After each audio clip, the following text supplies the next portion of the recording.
officer of Olisigo Kulushe Foundation. So we join them and speak to them about tomorrow, which is Human Rights Day, but also marks World Down Syndrome Day, internationally observed event which raises awareness about Down syndrome. So we'll be speaking to them about the upcoming 3-kilometer fun walk to raise awareness regarding children who have Down syndrome. So he'll be joining us at 4:45.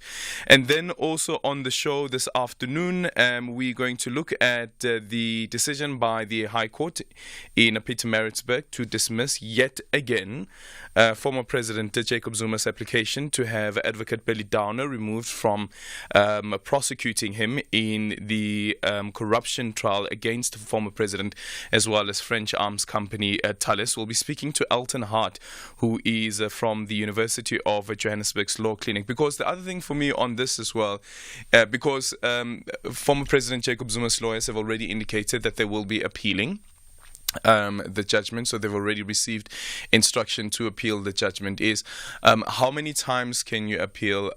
When would the court say, okay, it is this far and no further, that the matter must be heard, a trial date must be set, and the trial must then go ahead? How long does it take for one to get there? Or is it even possible to get there? Remember the other day, I think about a week or two ago, one of our listeners spoke about how you find that the law tends to favor people who have resources. And the point that I was raising in my response to that is, the thing is with people who have resources is that they are able to explore all avenues that are available and use their rights, because essentially it's their right. It's their right to litigate and use all of their rights to the fullest as a guarantee in the Constitution. So we'll be speaking to Aldrin Hart about that. Is there a point where the court can say this far and no further? That conversation is coming up in the next short while. You can also drop me an X at Aldrin Sampear, voice note on 0614-104-107, and our studio line is 086-000-2032 for any other story that you'd like to place on the agenda. And speaking about our agenda, we'll be in conversation with a survivor of the Novel Music Festival massacre that happened on October the 7th when Hamas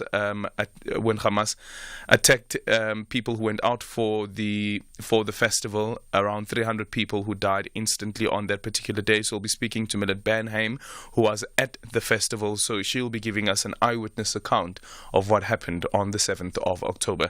0614-104-107, and you can drop me an X at Aldrin Sampear. Our studio line is 086-000-2032. The only talk radio afternoon drive show that makes sense. Beyond the Headline with Aldrin Sampear, right here on SAFM.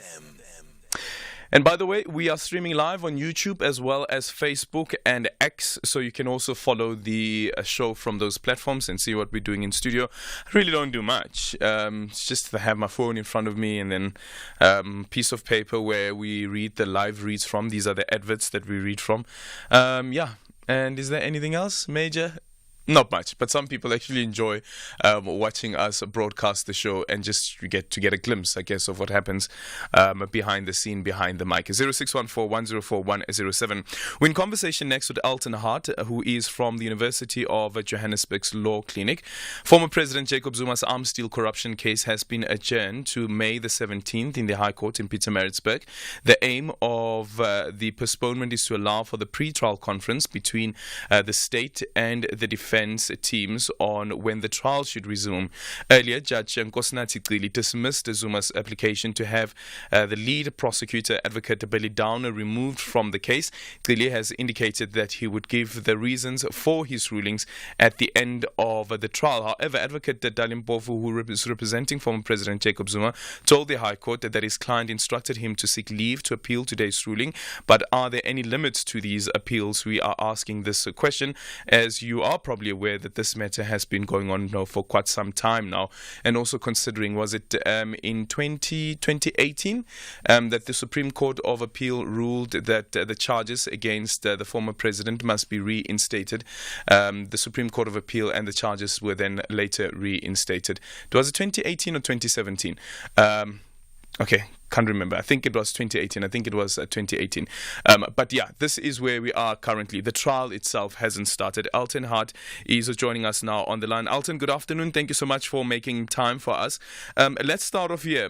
So, Advocate Dalim Mpofu, senior counsel, has already indicated that he has received instruction from his client to appeal, to seek leave to appeal. But is that possible when Judge Nkosinathi Cili is saying that the reasons for his decision to dismiss former President Jacob Zuma's application to have Billy Downer removed again will only be given at the end of the trial? The thing is, like, the judge cannot be prescriptive as to when a person, because if you seek leave to appeal a ruling, they cannot, because if a ruling is made and you have then, according to the court rules, you've got certain time limits which you have to adhere to, in which you have to bring an appeal. Otherwise, you have to seek condemnation from court as to why you're bringing the appeal out of time. So in that way, you cannot be prescriptive. And one needs to also check, are we in the High Court, are we in the Supreme Court of Appeal, or are we in the Constitutional Court? That's the three different levels that one has to check. If you're in the High Court and a decision or a ruling goes against you, you have the right in terms of law to take it on appeal. And you can go from the High Court to the Supreme Court of Appeal. And at the Supreme Court of Appeal, that's normally where appeals stop. Unless you can prove to the Supreme Court of Appeal that there is some constitutional right that you are exercising and that was violated in the order that was granted. Hence, you want to go to the Constitutional Court to consider. So that one just needs to get clarity on that front as to where.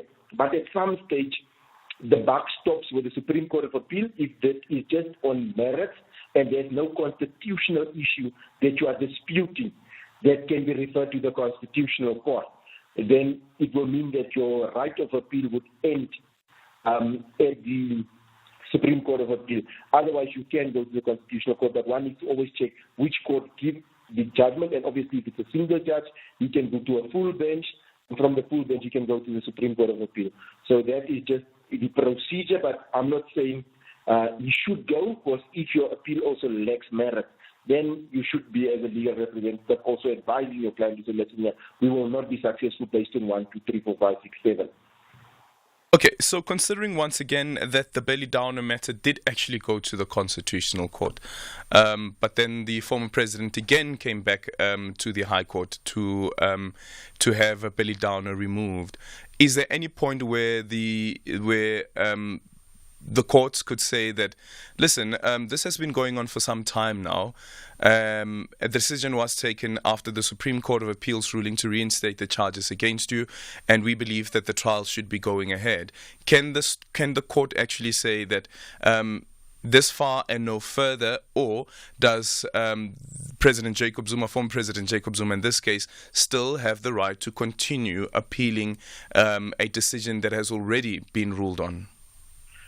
Obviously, what one needs to look at is now the charges, and we should now sort of differentiate between the charges being reinstated and also that him now actually wanting a specific prosecutor, because his application, I think that what we are seeing now is that he doesn't want Billy Downer to actually be the prosecutor prosecuting him, because he feels that there might be some form of bias in the prosecution. But obviously, as the prosecuting authority of South Africa, we as persons on the other side, as defense attorneys or maybe an accused person, we cannot dictate to the prosecuting authority as to who they should employ in prosecuting a case, because they have to check who's the person best suited, best skilled to deal with this type of matter. So he cannot say, I want him to, because he can't prove that he lacks title, he can't prove that he doesn't have delegation from the NPA, because that thing is there. The NDPP gave delegation, so he cannot choose. And I think he has a right to appeal the decision if he's unhappy, but I think it's a futile exercise, if you follow what I'm saying. Yeah. It's like he has the right, but I personally think it will be an unsuccessful appeal. Yeah. So again, because this case has been going on for so long, there's also another litigant in this matter, and this is Talis. Can the NPA say that because this matter has been going on for so long, and because the former president has been demanding that Billy Downer be removed, that Advocate Billy Downer be removed from the case, in the interest of progress in this trial, we're going to remove him and we're going to put in another prosecutor who is going to lead this particular prosecution. Is that an option that is available to the NPA? I said this in the past, and I said to avoid unnecessary litigation and to actually cut off this problem that continuously arises, that they say the former president is using Stalingrad tactics. They were supposed to just say, in the prosecution, there must be another prosecutor that has the capabilities of Billy Downer, that Billy Downer can brief to have the insights into the case and the case strategy and share it with him. And then the former president can't raise to say that there will be bias, he's got a vested interest in this case, because it's a totally different prosecutor than all these types of allegations and applications that is being brought, then falls off the table. And I said that back in, and I think that is a strategy that the NPA should have taken on long before. Then I think we would have had maybe already a couple of months or even a year of hearing evidence on what really happened in the arms deal, so that we can get, because we are, as South Africans, we are invested in what happened with the taxpayers' money there. So I think they should have, but obviously we cannot dictate to the NPA how to run their cases. They've got their strategies. But that is what you are suggesting was something viable that they could have done, because the NPA remains the NPA. They are all the prosecutors is in one company, which is the NPA. They work to the same goals, same vision, and prosecuting cases. So if Aldrin is doing it as a prosecutor, or if Alton doing it as a prosecutor, we are still working for the NPA. That was my take long ago already on this thing. Thank you so much for your time. That is Alton Hart, who is from the law clinic at the university University of Johannesburg. What do you think of that? Do you think that because this trial has been going on for so long, and by the way, it was in 2017 that the Supreme Court of Appeal upheld the reinstating of the charges against former President Jacob Zuma, and remember that it then said to the NPA that it must take a fresh decision. It was Gonje, was it again? Abrams was the NDPP at the time. Sean Abrams was the NDPP at the time. And in 2018, the decision was then taken by the NPA to reinstate the charges against the former president. So this is where we're at. The trial itself hasn't started as yet. Do you think that the NPA should just say, listen, we see how this person is litigating. In the interest of progress, let's rather have another advocate who is appointed to lead the prosecution for the NPA. Your thoughts on it? 0614 104 107. So Sharon officing was telling me the way drip is so expensive these days. She's now waiting for her old clothes to come back into fashion. I say, Joza, while you're waiting, why not let your money do the things in a Nedbank Just Invest account, where you can get your money after 24 hours notice? Oganchani, voiceman. In Jalo, Mabel, you can earn up to 8.75% interest. Anyone can open an investment account via the Money app in under 2 minutes. See money differently. Nedbank. We're a licensed FSP and registered credit provider. Promo rates apply. Emotions, tension, and drama are on another level as Namibia faces Kenya. Both outfits are looking for the joy of victory. This is the 2025 Regional Netball Qualifiers Africa. African excellence will book the tickets to the Netball World Youth Cup Gibraltar 2025. Witness the incredible action at the Rembrandt Hall, University of Pretoria. Namibia versus Kenya, this Thursday, 21 March at 4 p.m. Live on SABC Sport on DTT Channel 4. Also available on SABC Plus and SABCSport.com. Proudly brought to you by SABC Sport. For the love of the game. Whether we are at the workplace, within communities, at school, or with our friends and family, we all need to demonstrate the kind of responsibility that we would like to see in our country's future. SFM commemorates Human Rights Month. Attention filmmakers, are you ready? It's time to showcase the vibrant tapestry of KwaZulu-Natal's cultural heritage at the Simon Mabunu Sabela KZN Film and Television Awards, South Africa's ultimate celebration of cinematic excellence. In partnership with the SABC and the KZN EDTEA, we champion innovation, paving the way for the future of cinema. This year, we go beyond imagination.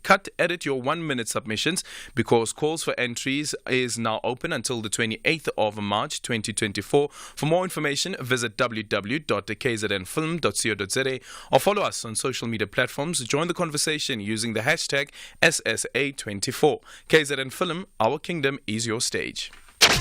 You are listening to Aldrin Sampear on SAFM. 0614-104-107. So, quick question here from one of our listeners on X. Hi, Aldrin. Just curious. I've seen, for example, Stephen Grootes, when he is live, it looks like he controls the on and off air button in between conversations while he sips and drinks or clear his throat. You don't look like you do that. Who does it for you? So you have, we shouldn't reveal trade secrets. We have technical producers who sit on the other side. So they control the on and off button and also answer and drop calls for us, and then also play the voice notes on the other end, while you have the quality assurance that happens from the producers. That is very, very, very, very important to the product that we bring you. The only talk radio afternoon drive show that makes sense. Beyond the headline with Aldrin Sampear, right here on SAFM. 25 minutes after 3 o'clock, in conversation next with Dr. George Duani, who is the director of the Cuban Research Institute.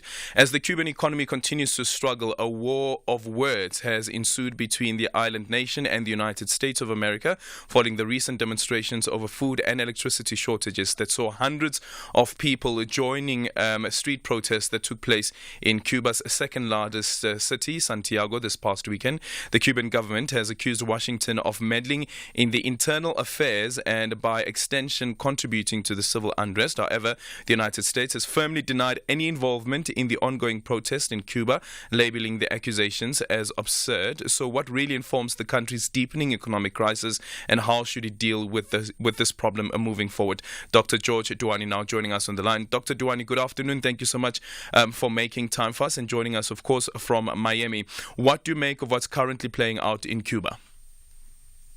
Well, it appears that the social unrest has subsided for the moment, although 2 days ago on Sunday, this was probably the most dramatic expression of social discontent in Cuba since July 11, 2021, when there were massive protests all over the island. Yep. So considering these protests that have taken place, and chances are perhaps maybe they would flare up once again, is it fair to say that the United States should bear some responsibility, although they are denying direct involvement in the protest? However, though, what would have led to the protest, which is the economic conditions that Cubans find themselves in? Well, this is just one episode, a recent one in the long-standing conflict between Cuba and the United States, going back to the Cold War. Every time there's an internal issue in Cuba, it's blamed automatically by the Cuban government on the embargo of the United States. And on the other hand, the United States disavows any kind of direct responsibility. I think there's probably a little truth in both sides, so that clearly the embargo has made it more difficult for Cuban citizens to survive. And more recently, in the past decade or so, the tightening of those sanctions against Cuba have made it more difficult to face the continuing economic crisis on the island.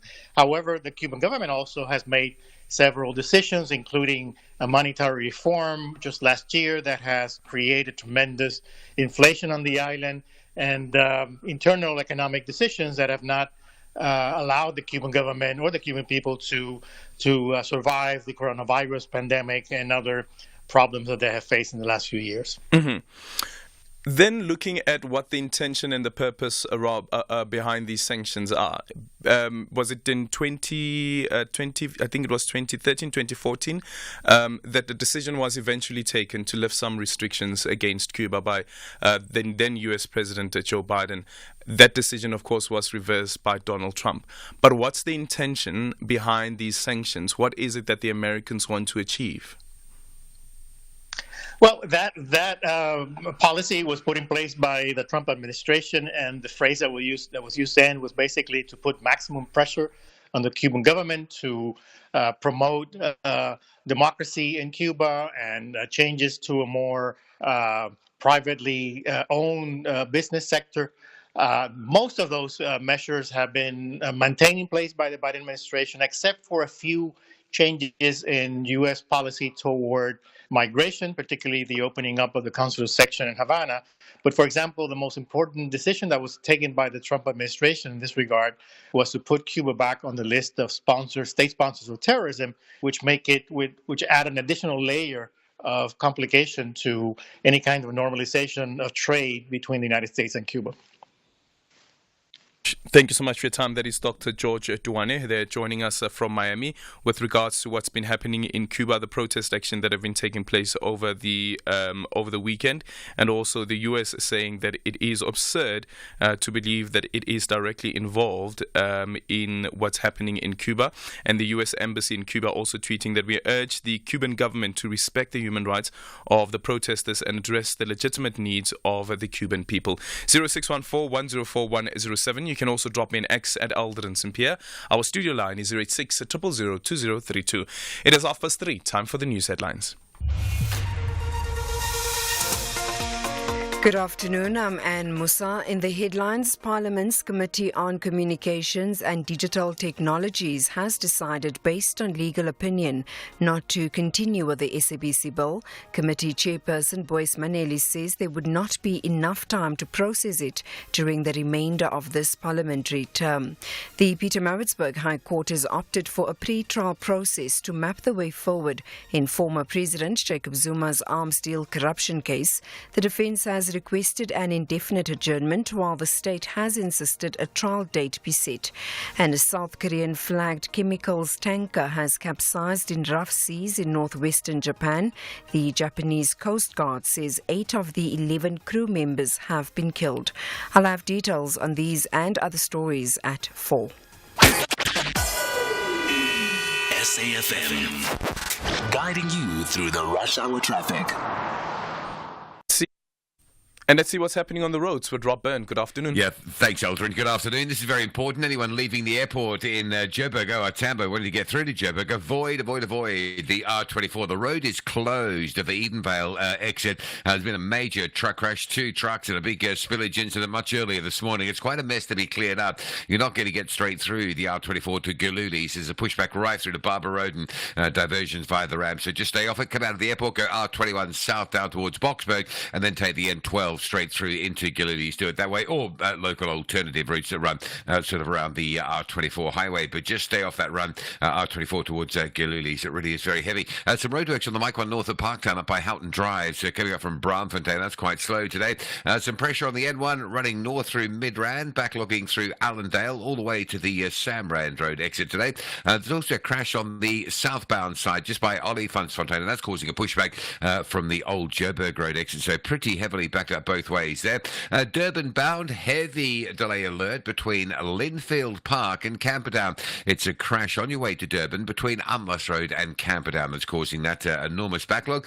Cape Town Baden-Powell drivers reopened this afternoon at the Wado Khayelitsha. It was closed this morning due to protesting. You can get through Baden-Powell. It is open again both ways. And good news, Marine Drive running okay if you're on your way out to Tableview. No roadworks on that direction this afternoon, but there are some works coming in around Sunset Beach causing a delay for motorists leaving Tableview. Rob Byrne, SAFM Traffic. This is SAFM Sports with Tuming Khapele.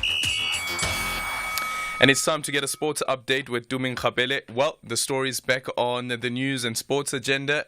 Ria is in the headlines again, and this time around with SAFA, obviously, because remember, actually, last week today, we spoke to her lawyer. Yeah. That's because SAFA had said that they're banning her from all football activities, right? So today she held a press conference, and they have confirmed that the SA Football Association has made a U-turn on its decision to ban her from all domestic football activities. And this is based on the fact that they say that she doesn't hold any positions in the organization, let alone be a member of SAFA.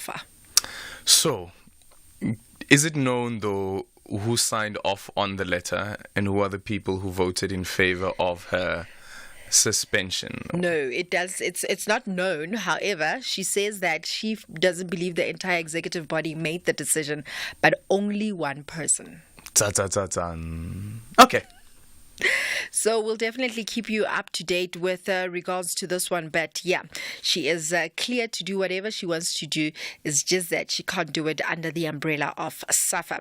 Meanwhile, CAF has expressed its concerns about the respect and image of the SA football after the recent raid by the Hawks, and revealed that they had requested SAFA to provide them with a report indicating that SAFA and its president, Danny Jordan, at no stage and under no circumstances violated or breached the CAF and FIFA statutes and regulations. CAF head of TV and acting director of communications, Luxolo September, says ethical leadership is what CAF President Patrice Motsepe demands from all their members. Because it's in our interest that African football must, there must be a paradigm shift. No longer attracting all the negative publicity. There must be investor confidence because of the good governance that we all preach, but not necessarily at CAF only, but also with the member associations, the 54 member association, and trickling down to the local football associations, to the regions and so forth. That is what we want to see. The communication between CAF and SAFA, I think, is common cause that CAF has written to SAFA requesting a number of documents. I don't think it's correct for us to divulge the context of this communication. Suffice to say that we've sent a number of questions to our member SAFA, and we are expecting this documentation from them. I think it's good that CAF is somehow holding SAFA accountable. However, I'm looking forward to hearing from CAF President Patrice Motsepe what he has to say with regards to this, and hopefully he'll say something soon. But still staying with football, Orlando Pirates head coach Jose Rivero believes that a return to Durban is a good omen for his team. Rivero was speaking after his team was drawn away to AmaZulu in the quarterfinal stage of the Nedbank Cup on Tuesday night, and Rivero believes that good preparation will be key for the defending champions to overcome a tricky Lesotho side. I believe in our team. I believe in the fact that we are again one step closer to the objective. But that step is gonna be a difficult one because we're facing a good side. Like there's no other way at this moment of the tournament. So yeah, again, preparation is gonna be key. Keep a winning mentality in all the games that we have to play from now till the end of the season, because every fixture, every stage of the Nedbank Cup is gonna be a big game.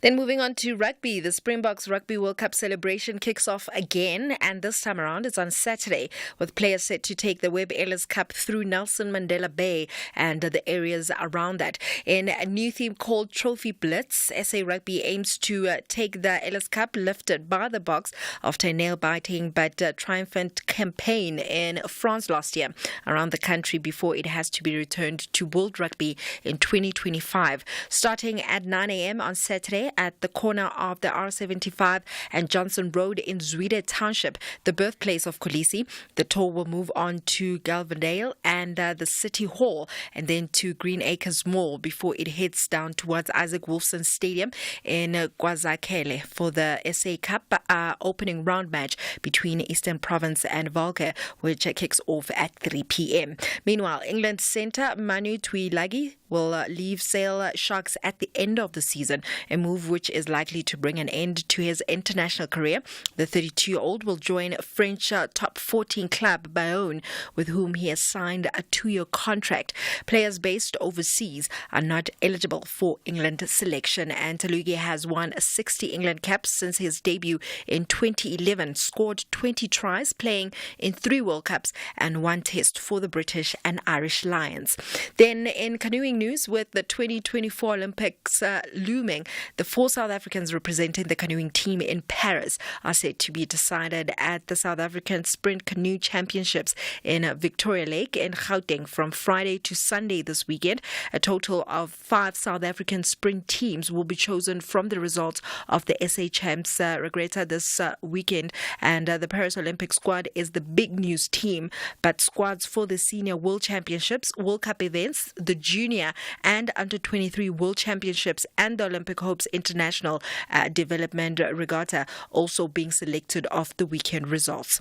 With that said, it's a wrap from my side for now. I'll have more in the next hour. For SAFM Sport, I'm Dumin Kapele. Real savings, real benefits. Here's what real clients say about OUTsurance. My name is Alan. I'm 71 years of age and I live in Douglasdale. I'm paying 554 Rand a month for my 2022 Nissan Magnite. Want a car insurance premium that'll blow your mind? SMS out to 30754 now for a quote. It's quick, it's easy, and it could save you hundreds of rands every month. Here's Amy. To anyone who has not reached out to OUTsurance, what are you doing? Reach out today. Blow your mind, not your paycheck. SMS out to 30754 and see for yourself why OUTsurance was voted Best Car Insurer 2023 by the Star and Pretoria newsreaders. Here's Yusuf. It just shows that OUTsurance is top of the tops when it comes to insurers. SMS out to 30754 now. That's out to 30754. OUTsurance is a licensed insurer and FSP. T's, C's, and limits apply. Premiums are risk profile dependent and reviewed annually. Client comments do not constitute financial advice. Emotions, tension, and drama are on another level as Namibia faces Kenya. Both outfits are looking for the joy of victory. This is the 2025 Regional Netball Qualifiers Africa. African excellence will book the tickets to the Netball World Youth Cup Gibraltar 2025. Witness the incredible action at the Rembrandt Hall, University of Pretoria. Namibia versus Kenya, this Thursday, 21 March at 4 p.m. Live on SABC Sport on DTT Channel 4. Also available on SABC Plus and SABCSport.com. Proudly brought to you by SABC Sport. For the love of the game. Top Sport with Michael Abramson. Soccer Laduma international journalist Kamogelo Motechwane. There's a lot of debate going on at the moment about club versus country. Clubs feel that they pay the players' salaries. The players are their bread and butter effectively, but international duty is international duty. So how is this going to get resolved going forward, do you think? I think the responsibility, in my opinion, it lies with the players, because you have to want to represent your country. I don't think, yes, and in a way it's conflicting for them because like you said, they get paid by the clubs. That's where they spend most of the time, and I guess their loyalty in a way would be leaning towards them. But to play for your country is a massive honor, and it used to be respected. Top Sport on SAFM. You are listening to Aldrin Sampear on SAFM.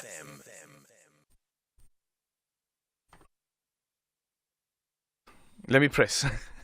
Apologies for that. It is 19 minutes now before 4 o'clock. Coming up on the show in this hour, we will be in conversation with Millet Benheim, who is a survivor of the Novel Music Festival attack that happened on the 7th of October in Israel. So we'll be reflecting on that, and also, as I said to Bridget, about what does a sense of justice look like. That conversation is coming up shortly. Hi, Aldrin. Good afternoon. Emmanuel from Durban. The American government is playing with the Cuban people. They're playing seek and hide, if I can say, because what's happening in Cuba now is so devastating.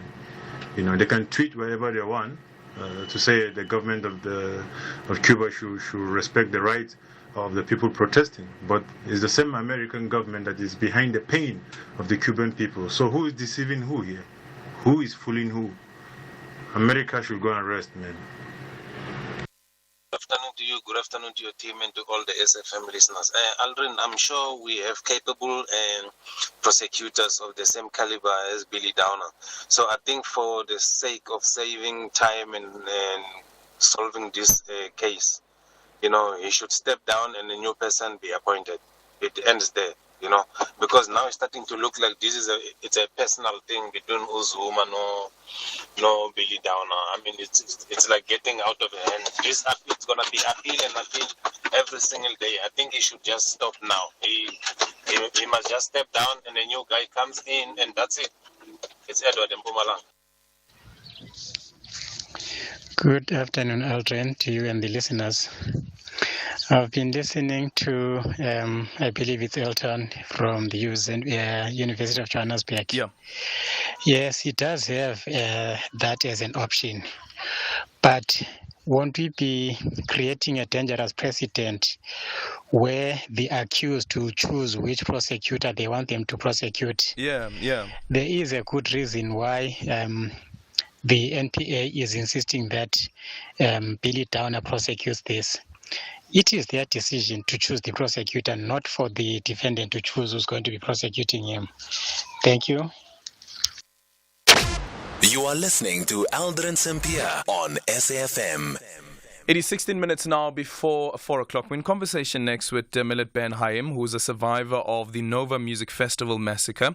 So, eyewitness account of the October 7 Hamas attack. Millet Ben Haim shares her story of how she survived the October 7 Hamas attack. Ben Haim was present at the Nova Music Festival on October the 7th, which was held in celebration of the Jewish holiday, Sukkot. She and her friends ran across open fields for 2 hours and had to dodge bullets while watching others being murdered mercilessly. Fortunately for her, she hid in the bushes for 6 hours until she was rescued. She now joins us on the line. Millet, good afternoon, and thank you so much for making time for us. Hello, thank you for having me. Okay, and once again, thank you so much for coming on board and agreeing to share your story and your experience of what happened on October the 7th. Let's start off here. So it's you and your friends. You're on your way to the Nova Music Festival. You arrive at the festival venue. Then what happens? We arrived at 2 a.m. It's an amazing event. It's, the best people. You come to celebrate life and love and peace and to feel safe and to be yourself. And we had that amazing party and we danced. We watched the sunrise together. And then at 6:30, the music stopped. We noticed then that there is this massive barrage of rockets. In Israel, we're used to it. We have rockets pretty often, but that amount of rockets we never experienced. And pretty quickly we understood that we're facing something bigger and that we have to evacuate because the party's out in nature. You don't have any shelters. And so we decided we'll try to escape by car. But there's 3,500 people trying to escape at the same time. You can imagine how that would look like. So, we're trying to still help each other and not cut lines, but it's still very chaotic and scary because you have rockets at the same time. We were able to get to the main road, me and my friends. I made a right turn on that main road, but then after a minute I had to stop driving because the terrorists, they waited there for all of the cars and they're just shooting the cars. So we had to make a very quick U-turn to the other side, but they waited on that end as well. They knew that this is our only way out. So they're waiting on both sides and they're closing on to us. So we decided we're going to have to ditch our cars and run towards the fields. And, we're trying to do that, but they're surrounding us. So we're in this sadistic game, kind of going back and forth in between terrorists. And they're just shooting. They are there with like cars and motorcycle. They came from the sky. It's insane scenario. And at a certain point, we saw this group of soldiers of the IDF. We thought they were because they had the uniform. So we tried to run towards them. But then they had we noticed they had RPGs. They carried a very large weapon, something in between a gun and a missile, and something that you will never see a soldier of the IDF goes around with because it's too brutal. We do not go with that and aiming that towards people. So we realized we're actually running towards terrorists now. They were 100 meters away when we realized that. We later on discovered that after killing soldiers, they took off their uniform, put that on so that they can confuse us, all the people that went to the party. So we're escaping. We're trying to run to the other side, and it's like you run towards bullets now, but away from the terrorists with the RPGs. And you just see so many people falling down. And you're trying to, you're about to die probably. You try to run as fast as you can, but it's hard to run on that ground and you see all those people in front of you and I don't even know how because it's so traumatic and I only have few images of the next part, but we ran for 2 hours, and we got into this sort of like a valley that has some plants. It's a desert landscape, so you barely have a place to hide. And it's very hot. You're dehydrated. You're confused. You witness things you do not want to witness, and I don't have the words to describe how scared you are. It's not. It's like you're trying to prevent a heart attack from happening. But we hid in that bush for 6 hours. In the meantime, they're getting closer and further, and they're shooting. You can hear the whistle of the bullets above you. At a certain point, they were so close we can hear them walking and talking and laughing, which for me was the worst part, because to be so brutal and laugh at the same time. And they found this Israeli guy that was hiding near us. They shot him on the spot. And we're trying to like not even breathe. We're hoping that they're not going to see us. You can see a couple of them, and it's I just prayed that a rocket will hit me, because it was very clear to me that if they will see us, they will rape us. And I wanted to die. And the fact that they did, rape so many girls that day, and even some of the guys, that is something that is devastating. We had a crazy miracle. I don't even know how they missed us. They didn't notice us, and they kept going. But that they're still using sexual violence now. They're using it with our hostages, which is awful. And I'm devastated. I don't understand how the world is still silent about that. You can have different opinions on whatever that is going on, between Israel and Gaza, and I understand it's a complicated situation, but we should all call for the return of the hostages. This is not political. They have babies, they have women. Like it's unbearable. They need to get back home now. Yeah, and after that period of time, it's really like just like a living nightmare. I was rescued with the help of two amazing heroes that just, civilians from Israel that voluntarily decide to go in and rescue people. They got us to a village nearby. We had to stay in a shelter for another few hours because we still had the rockets and the shooting of the terrorists. And then only at 7 p.m., that means 12 and a half hours into that day, I was finally completely rescued. The IDF escorted us to another city that our family could come and pick us up from there. It was a safer place. We don't really have a safe place now in Israel, but it was safer. So you speak about the music that went off. At what point did you realize actually the magnitude of what was playing out? You also speak about the rockets. Some people refer to the sound of the rocket. Some were saying that they thought it could be fireworks. For you, what was that particular experience like, and when did you realize the magnitude of what was happening? Yeah, so I realized immediately that these are rockets. I saw, you can see all the trail of smoke in the sky and the bombs in the air. But I didn't understood that we're going through something that insane. I think it kept like the first time I saw the terrorists with the car, I understood, okay, this is not just rockets, we also have terrorists. But I thought, okay, maybe 5 terrorists, 10 terrorists, how many? And then you go to the other side and there is more terrorists. And then you think, okay, I'm going to escape them. It's going to be over soon. But there's more. And they come with their cars and their motorbikes. And it's like, and then you think, okay, so it's going to be over now. Like the IDF will come, something will happen.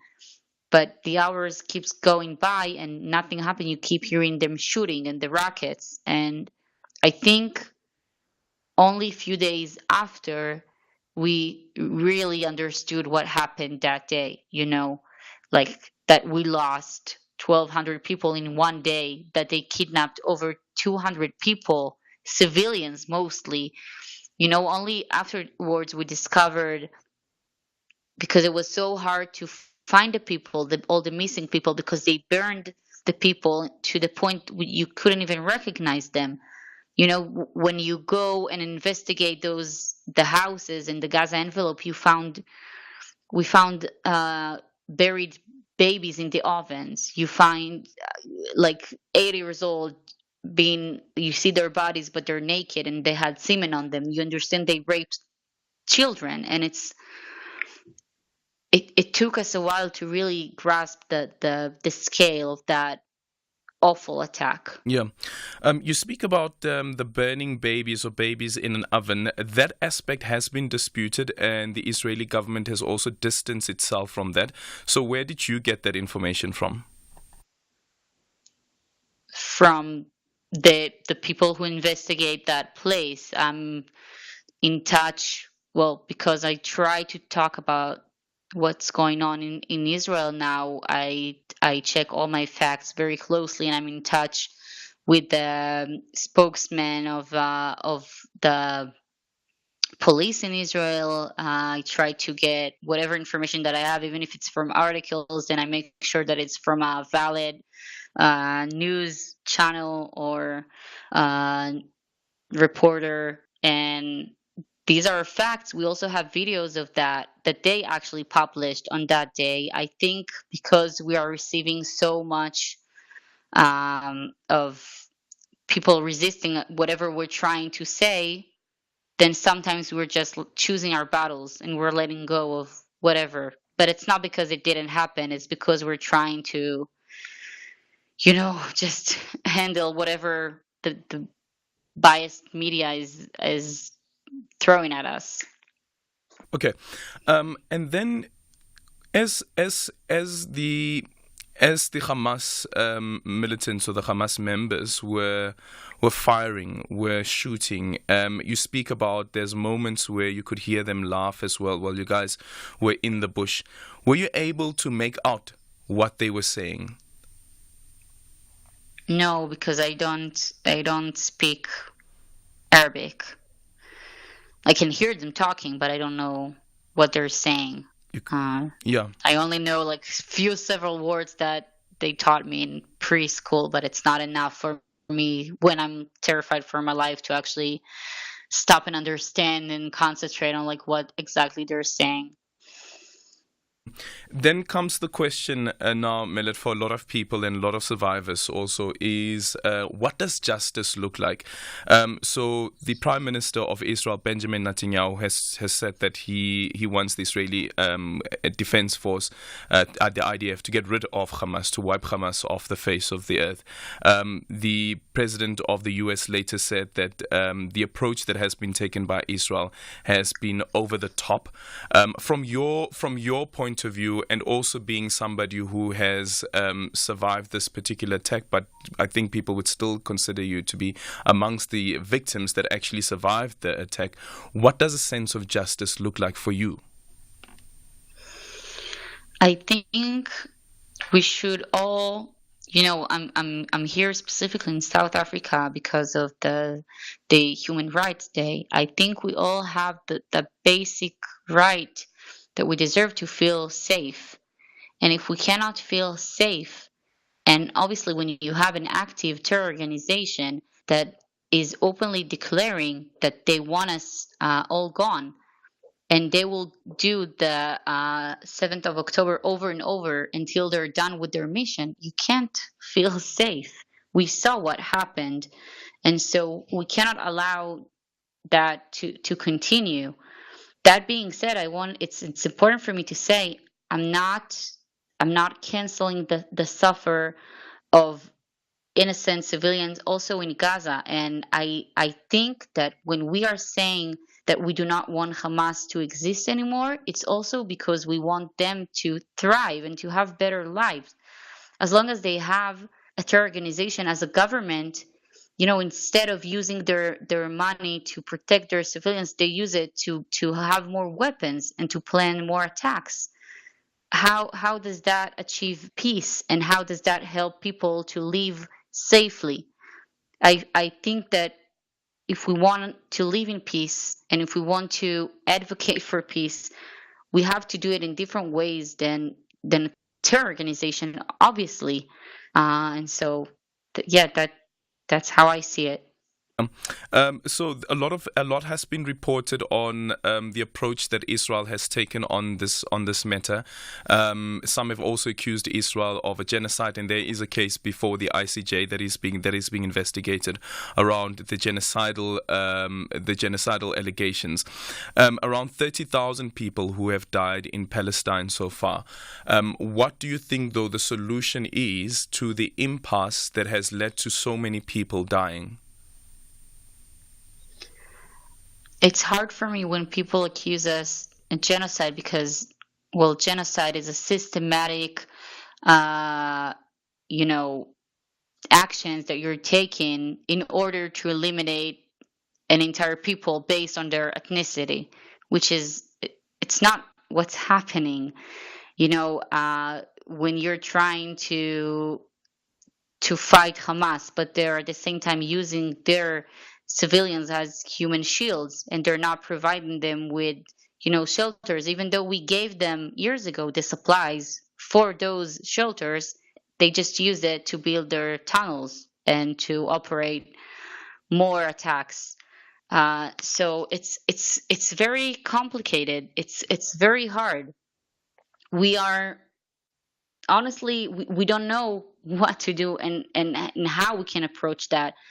More than anything, we want our hostages back, and we're asking for that over and over. We do not want this war. We did not start that war. We don't like seeing innocent people that are being killed, obviously. And I wish it will end as soon as possible. I wish they will give us our hostages back, and we can end this. I don't have any more words. I'm obviously against war. It's awful. It's terrible. I'm sad for all the victims on all, both sides. I wish we did not have that.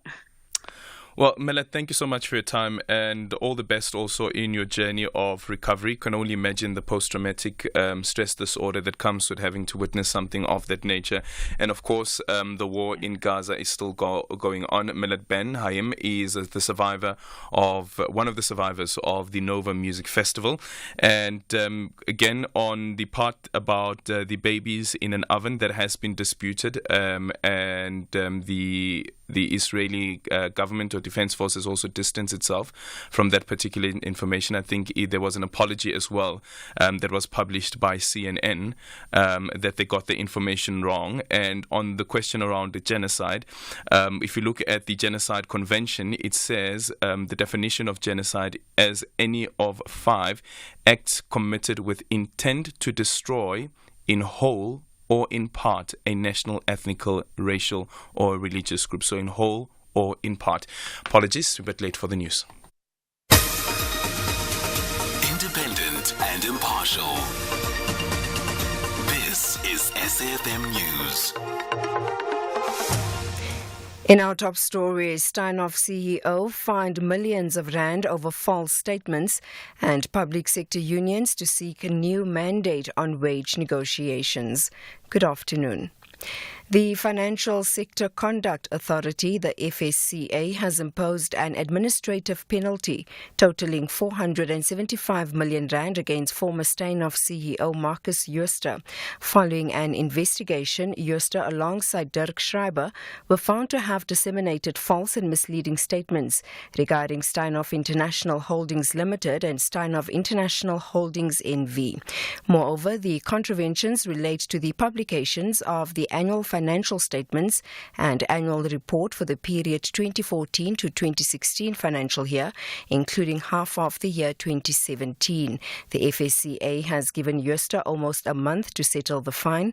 The Commissioner at FSCA, Unati Kamlana. This conduct essentially meant that investors based their assessments of Steinhoff International's financial prospect on false, incomplete, or misleading information, which resulted in material destruction of value, estimated to run in the hundreds of billions of rand in losses, including losses suffered by some various pension funds. Parliament's Committee on Communications and Digital Technologies has decided, based on legal opinion, not to continue with the SABC Bill. Committee Chairperson Boyce Maneli says there would not be enough time to process it during the remainder of this parliamentary term.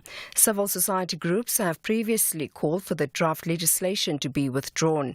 Many are citing a lack of proper provision for a funding model as a major weakness in the bill. While written submissions have been received from the public, the committee had not managed to schedule oral submissions. Maneli says the bill will have to be handed over to the new administration after the May elections. It's not desirable at this point, and the areas that need to address as the peoples agree with them, but how they are put in the actual bill as it stands, it then also defeats that. That's why amendments are there and so on and so on. And then get the public also into confidence so that they make their inputs. The Pietermaritzburg High Court has opted for a pre-trial process to map the way forward in former President Jacob Zuma's arms deal corruption case. The defence has requested an indefinite adjournment, while the state has insisted a trial date be set. This as the case against Zuma and French arms dealer Thales began 18 years ago. In recent years, Zuma and his legal team has been accused of employing so-called Stalingrad tactics of trying to delay the criminal trial at every turn. Judge Nkosinathi Cili adjourned the matter to the 17th of May for a pre-trial conference. This after lead prosecutor Advocate Billy Downer insisted a trial date be set. And we are not amenable in any fashion to go back onto the merry-go-round of timetables and the exchange of papers and appeals on this issue on which your Lordship has ruled today in order to postpone the setting of the trial date. We do not agree to that, and we'll develop that argument properly at the relevant time if we get an application, but now we need a trial date. Public sector unions say they are going back to their members from June to seek a new mandate ahead of government wage negotiations starting in September for the financial year 2025-2026. The Department of Public Service and Administration has announced that civil servants will receive a 4.7% salary increase from next month. The increase is part of the last leg of a 2-year wage deal signed with public sector unions. Public Servants Association General Manager Ruben Maleka says the agreed wage increase will not do much under the current economic conditions. The 4.7% is a resolution, and it is now implemented. And we, under the current economic climate, we don't think it's adequate. However, it is a resolution, and it should be implemented. I'm looking forward for the financial year 2025-2026. We will be starting the negotiations as from September to ensure that the mid-term budget of October covers what we have tabled as a demand for the next financial year. And finally, a South Korean-flagged chemicals tanker has capsized in rough seas in northwestern Japan. The Japanese Coast Guard says 8 of the 11 crew members have been killed. The tanker was carrying acrylic acid, but no spillage has been reported. The BBC's Shaima Khalil reports. The Gyeongyong-sun capsized after the crew called for help early morning local time. The Coast Guard told the BBC that one of the crew members was conscious and is being treated. The South Korean ship was reportedly at anchor because of stormy weather and strong winds. The rescue operation has been conducted close to the city of Shimonoseki in the country's southwest. Japanese media have reported that the crew included 2 Korean nationals, 8 Indonesians, and 1 Chinese citizen. Recapping the top story, the Financial Sector Conduct Authority has imposed an administrative penalty totaling 475 million rand against former Steinhoff CEO Marcus Jooste. For SAFM News, I am Anne Musa. And coming up in your sports this hour, Sukhodiso targets Caster Semenya's 1,500 metres and 800 metre records and SA Cup to lift off in Kimberley. More details at 4:30. SAFM. guiding you through the rush hour traffic. The R24 leaving the airport in Joburg towards Galulis remains closed. A massive truck crash earlier today has blocked the entire carriageway. There's a big backlog of traffic that extends right back to Barbara Road, and all that happens after you've sat through all that is to divert via the off and on ramps again to get around it. So stay off, and if you're leaving the airport, the option is the R21 South down to Boksburg and the N12 straight through from Boksburg into Galulis. That's a clear run through. There is a crash on the N3 North at Galulis as well, so coming out from Germiston, that's quite slow at the moment. Also big backlogs on the N3 coming up Buccleuch down through towards the London Road exit in the Alexandra area. Durban, the crash that we reported on a little bit earlier that happened between Amlas Road and Camperdown has finally being cleared, and the big backlog is starting to move through, although there is a bit of pressure still the other side of Camperdown now, just down to Cato Ridge. It looks like a vehicle is broken down through there. Plenty busy on your way to Pinetown, coming out of Durban on the roadworks on the N3, Pavilion Mall towards the Paradise Valley split. A crash on the N2 South near the cement factory, so some delays backing up from the M7, and a breakdown before Gateway on the N2 North, still queuing traffic from the Kwamashu exit. Cape Town, the M3 going south is quite heavy from Hospital Bend down towards the Rhodes Drive exit, and if you're moving out towards the Mossel Bay area, a reminder of roadworks, major delays around the Albertinia area.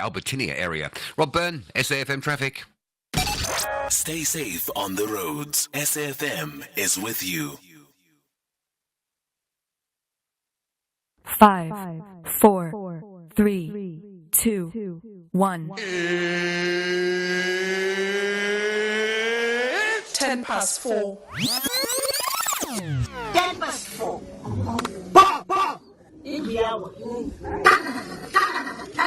This is Aldrin Sampear on Beyond the Headline.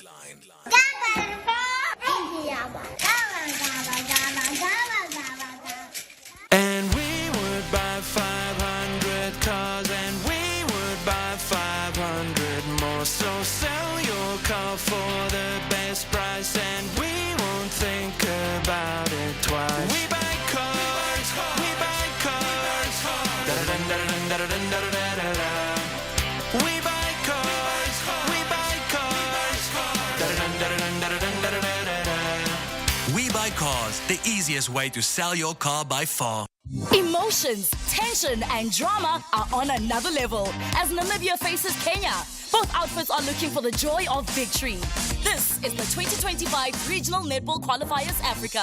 African excellence will book the tickets to the Netball World Youth Cup Gibraltar 2025. Witness the incredible action at the Rembrandt Hall, University of Pretoria. Namibia versus Kenya, this Thursday, 21 March at 4 p.m. Live on SABC Sport on DTT Channel 4. Also available on SABC Plus and SABCSport.com. Proudly brought to you by SABC Sport. For the love of the game.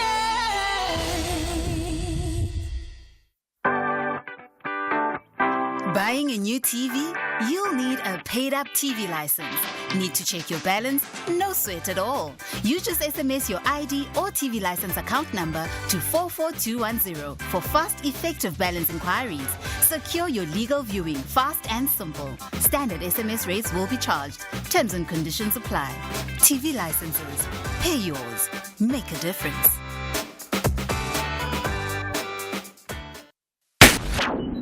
The only talk radio afternoon drive show that makes sense. Beyond the Headline with Aldrin Sampear, right here on SAFM. It is 12 minutes after 4 o'clock. Coming up on the show in this hour, we're in conversation with Jackie Ace, who's the MMC for Finance in the city of Tshwane.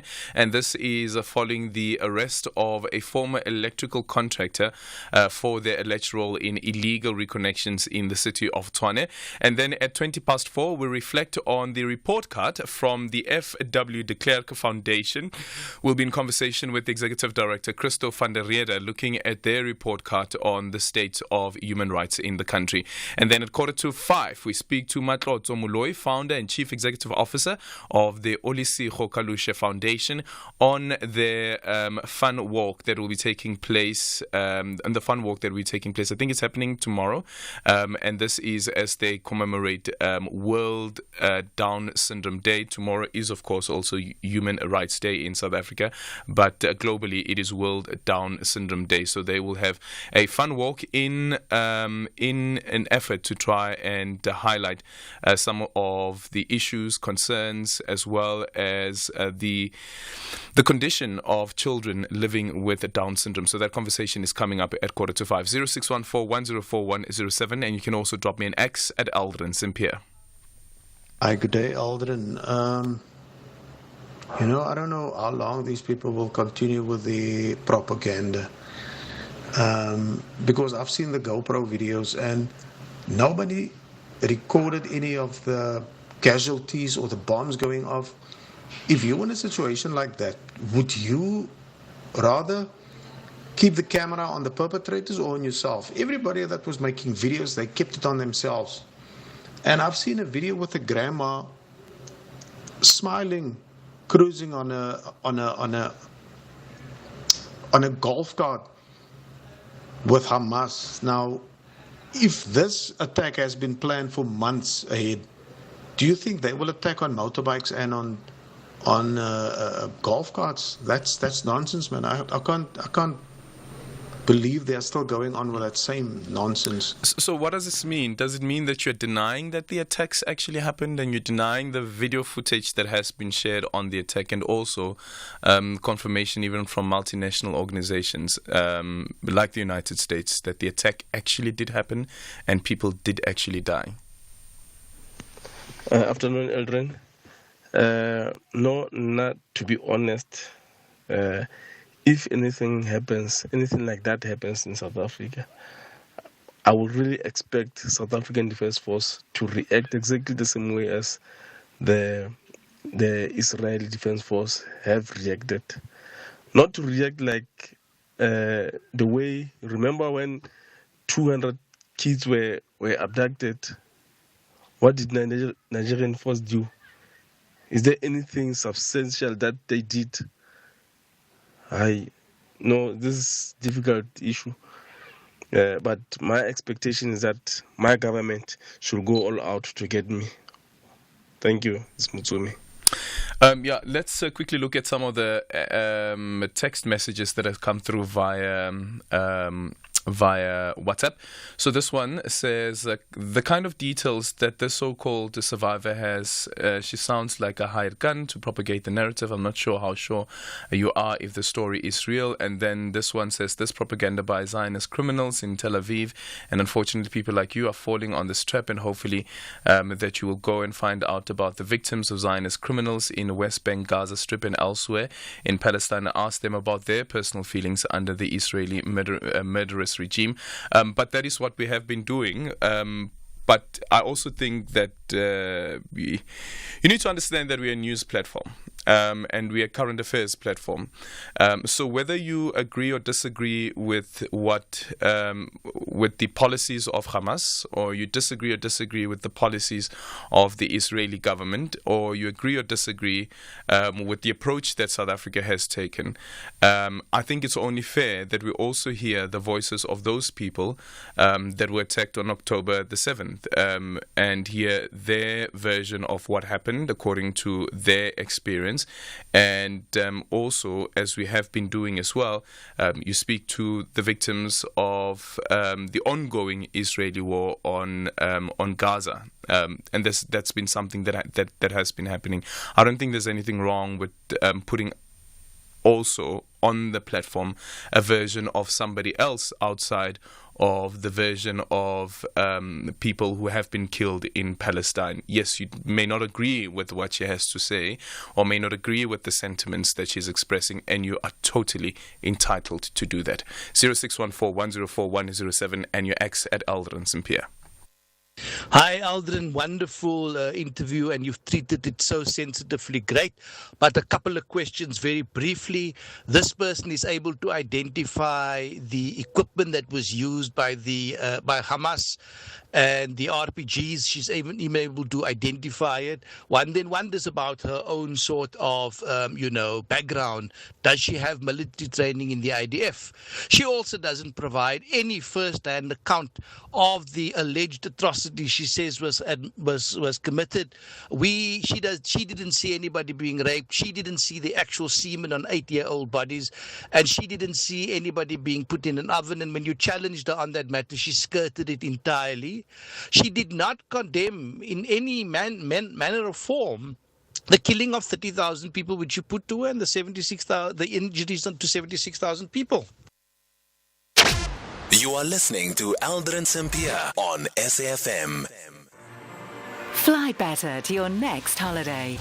Book your flights with Emirates to a holiday in Dubai, London, Istanbul, or Paris. Look forward to delicious regionally inspired cuisine, enjoy free-flowing premium drinks, and relax to your favorite movies on the way. Because it's not just about the destination, it's how you get there. This year, fly Emirates. Fly better. Zambia and Malawi both believe they will triumph. However, they must deliver the goods on the court of play. This is the 2025 Regional Netball Qualifiers Africa. Who will conquer the Southern African Derby? All minds are at the Netball World Youth Cup Gibraltar 2025. Catch the superb action at the Rembrandt Hall, University of Pretoria. Zambia versus Malawi, this Thursday, 21 March at 2 p.m. Live on SABC Sport on DTT Channel 4. Also available on SABC Plus and SABCSport.com. Proudly brought to you by SABC Sport. For the love of the game. Top Sport with Michael Abramson. There's plenty of drama between club and country. A war of words has erupted between coach Hugo Broos and Rulani Mokoena about Sundowns players declaring themselves unavailable because supposedly of injury, and Hugo Broos has not minced words in terms of what he said about that. Hugo Broos must choose all PSL players. They're close to 16 or 18 teams, including the second division. He must not only choose Sundowns players. There are other good midfielders like Mukeke, Blom, Motetwa, other midfielders from Orlando Pirates. Top Sport on SAFM. The only talk radio afternoon drive show that makes sense.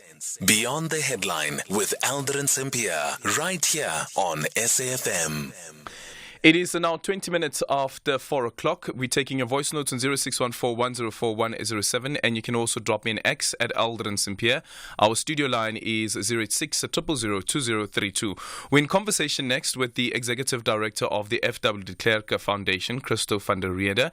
As part of the commemoration of the Human Rights Month, the F.W. de Klerk Foundation launched the Human Rights Report Card, which has shown that the right to equality, the right to life, and the right to human dignity have deteriorated in the last 2 months. These rights, from the preamble of the Constitution, are considered a very important rights. The report unpacks the degree to which ordinary citizens enjoy constitutional rights in their lived realities. The report outlined threats based on the Bill of Rights and some of the other threats, including education, health, housing, freedom of expression. To help us unpack this and give us more details, we speak to Christo van der Riede, who is the Executive Director at the F.W. de Klerk Foundation. Christo, good afternoon. Thank you so much for making time for us. I was saying to my colleague that if we look at the Bill of Rights assessment for 2023, last year there were 3 categories that were very bad, and this year that has now increased to 4, and the change has been in healthcare, food and social security in terms of a very bad. What happened here? Given the very bad economic circumstances in our country, it was obvious that people's right and access to food, social security and so forth, that would be affected. And that is what has happened this past year. And our job is to do an analysis, a proper analysis, and to come up with a report to get government's ear and the general population's ear to say that we are a constitutional democracy. Let us not allow our constitutional rights to be impacted negatively on, but let us as a nation come together and strengthen those rights so that it can be enjoyed by all of our people. Mm-hmm. And then on top of that again, when we look at the excellent category, last year there were 3. This year there are only 2.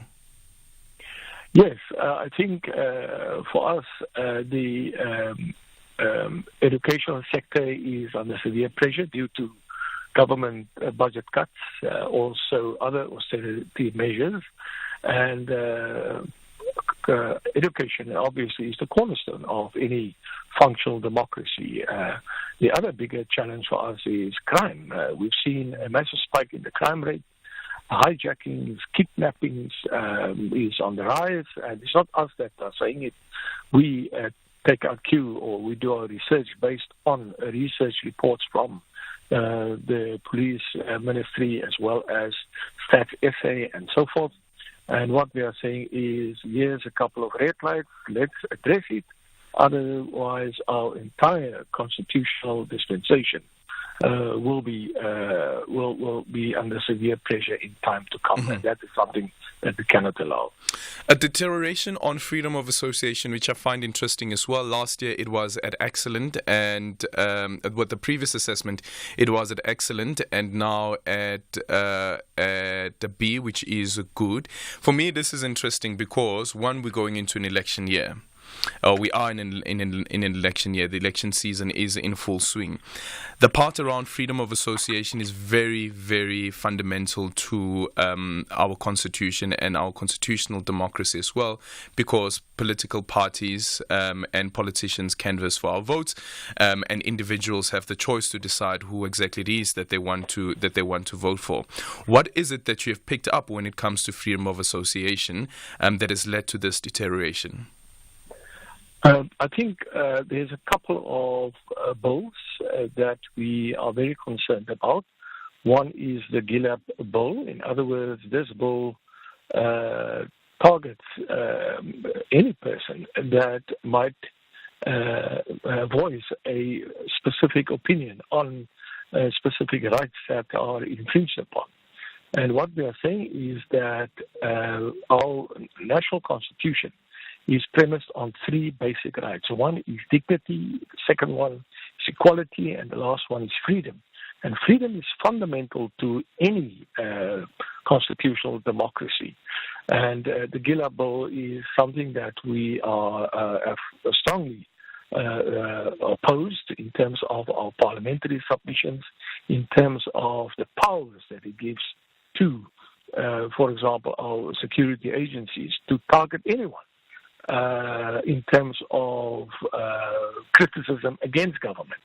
And our Bill of Rights give us that right. Obviously, it's a right that you can never take for granted, but if we cannot voice criticism, if we cannot voice an opinion, it might be regarded as dissent, and what we are saying it is something that we should guard against, that our freedoms that are guaranteed by our national constitution should not be impeded in any way.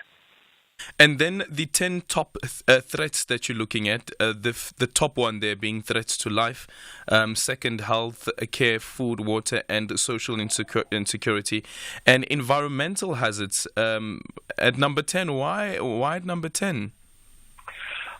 Obviously, for us, the crime situation in the country is really, really getting out of hand. Our Constitution guarantees that our state will take care of its citizens, but what we've seen of late is that, as I mentioned earlier, crime is really becoming a serious challenge to the country.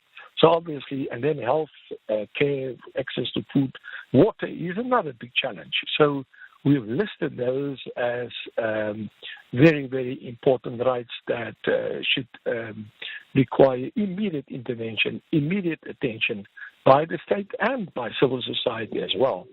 It is not that environmental hazards, is sort of lower down the scale. It's part and parcel of that bouquet of 10 threats. And yes, we've seen climate change impacting negatively on all of us, but we persist with using, for example, coal as a means to generate electricity, and we have to find new ways of ensuring that we drastically cut our reliance on coal. But more so, we've seen a lot of illicit mining happening, that do not comply with environmental standards. It has a massive impact on water supplies, etc. So this is a bouquet of threats that we have listed, and it's important that government intervene. But it's not only government's responsibility. We often think that our constitution should be used to, at this point in time, it's a piece of paper. And civil society, together with government, must make sure that we mitigate these threats, and that we work together, because it cannot be just only government's responsibility. As civil society, we should not only enjoy rights, but we also have a responsibility to ensure that those rights become a reality for all South Africans. Okay, thank you so much for your time. That is Christo van der Rede, who's the Executive Director of the F.W. de Klerk Foundation. 0614-104107, and you can also drop me an X at Aldrin Sampear. Good afternoon, Aldrin. I'd just like to know, man, why must Zuma always have things his way? Is he a special person, or must he always get special treatment? I mean, we, the general citizens of this country, we gotta take what's been thrown to us, but he always gets it his way because he wants it that way, and he gets away with it. It's not fair on us. Good afternoon, Aldrin. This is Nanlabana from Omzimkulu. On the issue of Jacob Zuma, you're quite right. I agree with you. Whereby NPA, they should have just take out that prosecutor. I believe in each and every case, these people, they look into the matter, they negotiate, and they come with the results, whereby now the chosen prosecutor must give the verdict. Now they rather just change the prosecutor so that whatever outcome, the former president will not come and say, I said this prosecutor is biased. That's my take.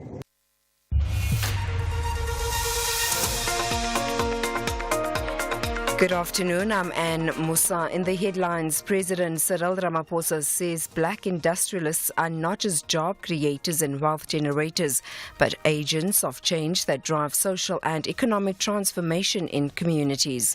The Financial Sector Conduct Authority has imposed an administrative penalty totaling 475 million rand against former Steinhoff CEO Marcus Jooste. And the Israeli army says it killed 90 gunmen in the Al-Shifa hospital complex in Gaza City and arrested 160 more. Greg House will have details on these and other stories at 5.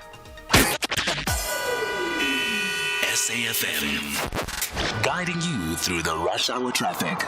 Very good afternoon. Good news for motorists using the R24. The highway's finally been reopened between the airport and Galulis. There is an enormous backlog of traffic to move through from Barbara Road along through that Edenvale subway and then on towards the N12. But all lanes have been reopened. It'll take a while just for that traffic to normalise. The N3 going north at Van Buren. There's a collision, so very heavy coming up from the cement factory side today.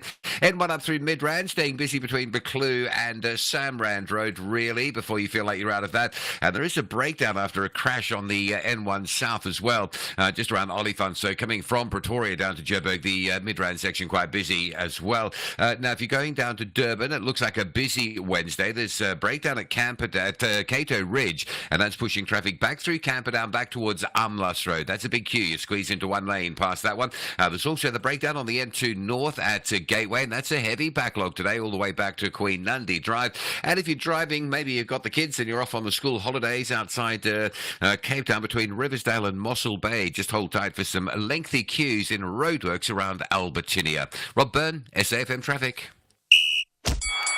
This is SAFM Sports with Tuming Kapele. Starting off with cricket this hour, Western Province experienced left-arm fast bowler Wayne Parnell believes that the team hasn't lost focus despite last weekend's loss to World Lions.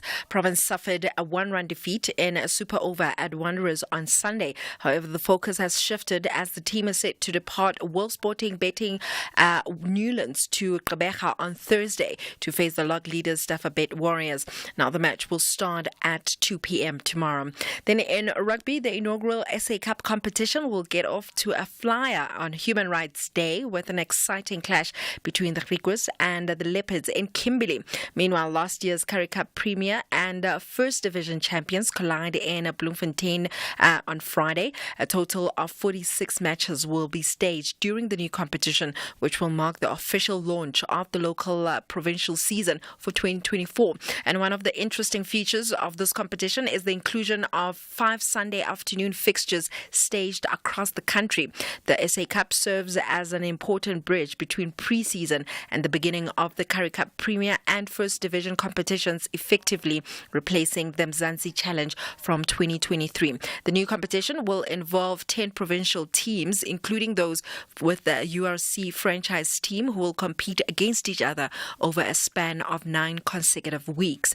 Then in football, SuperSport United coach Gavin Hunt says that the Tshwane side still have an appetite for trophies, but they require experience in the squad.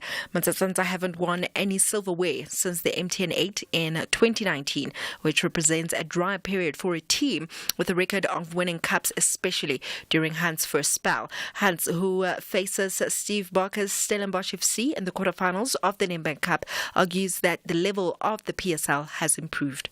Well, you look at the squad of players you had then, much more experienced, squad than what you got now. So we need to get back. But obviously it's a very competitive league. I think it's certainly a lot of teams are very close to one another. Anybody can beat anybody. We could have drawn anybody, would have been a tough game. And they would, so I think it's the first time for a long time where you haven't got a Vodacom team or a Masepi team in the last 8. Well, I stand to be corrected. So any game is a tough game, and it is what it is. Away certainly won't be easy. Elsewhere, a Spanish court has ruled that former Barcelona and Brazil footballer Dani Alves can be conditionally released from jail after serving about a quarter of his sentence for rape. Alves, who was sentenced to 4.5 years in prison last month, will be released on £850,000 bail. He had been held in pre-trial detention since January 2023. The 40-year-old was found guilty of raping a woman in a Barcelona nightclub in December 2022. Then in athletics, South African middle distance sensation Prudence Khodiso has set her eyes on shattering the 800 and 1,005 meter national records that was set by Caster Semenya. Now, Semenya's records currently stand at 1 minute 54 in the 800 meter and 3 minute 59 in the 1.5. And Khodiso, who is the reigning champion in both disciplines, is now gearing up to embark on a journey to Europe, fueled by her ambition to rewrite the records. The plan to run 1500. I want that SA record as well. That's 359. I want it. I'm gonna speak to my agent and then try to squeeze in the 1500 in between as well. Yes. I'm not scared of anything. I can race with this faith again. I don't care. As long as I'll just follow them and run that time, I'm all good. Well, that's my long-term goal. I feel like if I say I'm gonna break it now, it's gonna be a pressure on me. I'm gonna put pressure on me. So that's a long-term goal. I'm still young anyways, so I think I'll get there. Right then, on that note, it's a wrap from my side for now. I'll have more in the next hour for SAFM Sport. I'm Dubin Kapele. Gautrain is for the legends who make moves to save and pay from as little as 45 Rand from Pretoria to Midrand. It's for our clever who turn 5-liter bottles into workout dumbbells. And for the slim oaks who bring a home-cooked scuffing to work every day. So when it comes to travel, make moves that save and pay from as little as 45 Rand from Pretoria to Midrand Station. Gautrain, for people on the move. Emotions, tension and drama are on another level as Namibia faces Kenya. Both outfits are looking for the joy of victory. This is the 2025 Regional Netball Qualifiers Africa. African excellence will book the tickets to the Netball World Youth Cup Gibraltar 2025. Witness the incredible action at the Rembrandt Hall, University of Pretoria. Namibia versus Kenya, this Thursday, 21 March at 4 p.m. Live on SABC Sport on DTT Channel 4. Also available on SABC Plus and SABCSport.com. Proudly brought to you by SABC Sport. For the love of the game. Economic news on SAFM. Facts and figures you can count on. And it's time for a market update with Makwe Masilela, Chief Investment Officer at Makwe Fund Managers. Makwe, good afternoon. Welcome to the show. Let's look at Discovery's strong interims. Afternoon to you, Aldrin, and to the listeners. Aldrin, global inflation rates declined from the prior period highs, but remained elevated, and some cumulative interest rate increases upped consumer pressures, and we've seen Discovery normalized operating profit up 13%, with the UK and Vitality Global benefiting from a weaker rand. New business annualized premium income, API, up 28%, and they were helped by the take-on of Sasol Medical Scheme, and excluding Discovery Health, new business API is up only 11%. Basic normalized data earnings per share up 10%. And the bank is growing rapidly, and that is through the acquiring of quality clients. Remember, ordinarily the captured market from other products are mainly middle to higher LSM customers, and I think traditional banks should continue to make an extra effort to retain their clients, and the bank has now more than 825,000 clients.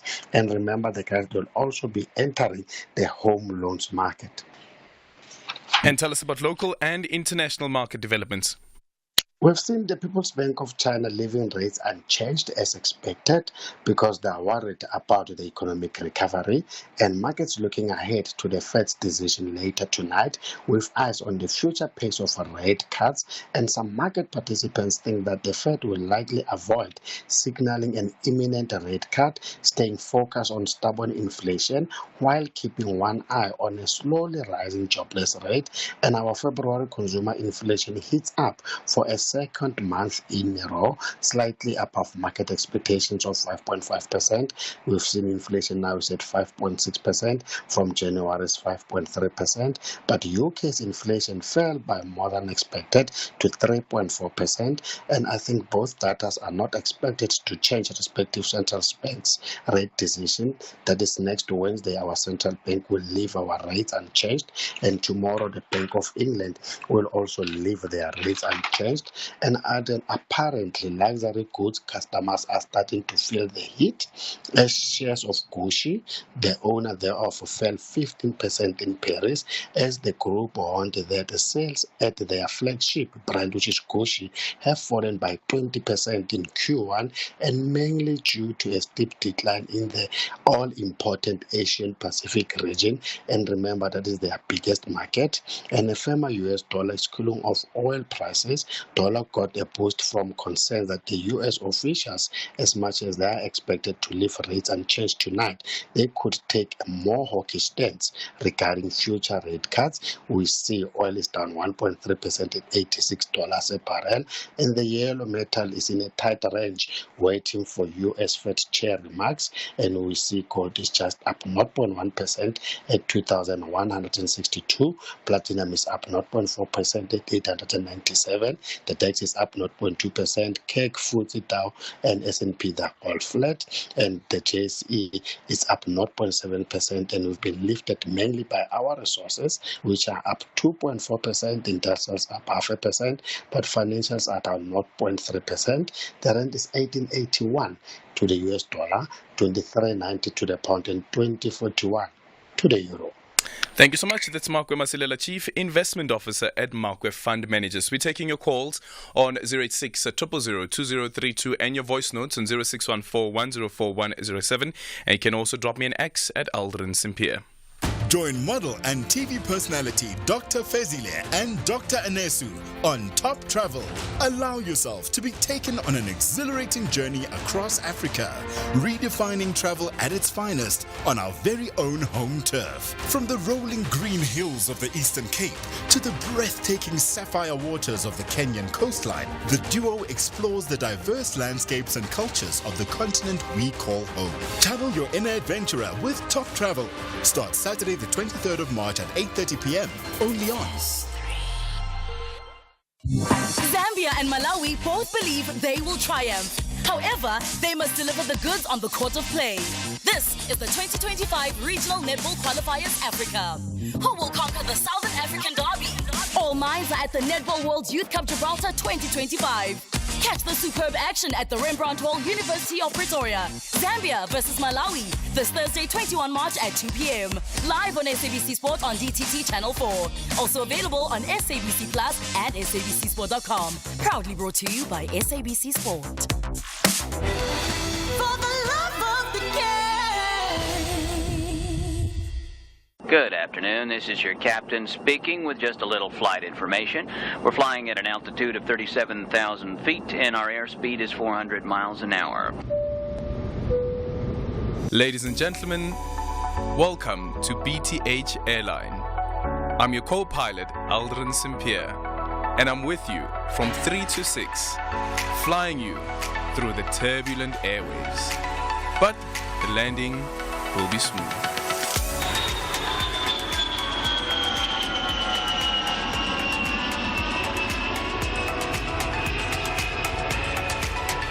So just sit back and relax and enjoy the rest of the flight. This is Aldrin Sampear on Beyond the Headline. 0614-104-107, and you can also drop me an X at Aldrin Sampear. Our studio line is 086-000-2032. When we come back, we're in conversation with Matlotso Moloi, who is the founder and chief executive officer of Olusigo Kalushe Foundation, and she'll be speaking to us about the 3-kilometer fun walk to raise awareness regarding children with Down syndrome. You are listening to Aldrin Sampear on SAFM. Good afternoon, Aldrin. Hope you're well. It's absolutely amazing. Whenever you get people that have actually were in the middle of it, experiencing the life and death situations and everything, and bullets and rockets flying over their heads, it's their lived experience. You'll get these Palestinian and Hamas supporters and loyalists and Muslims and all that phoning in to dispute everything they say. They will look for every little angle.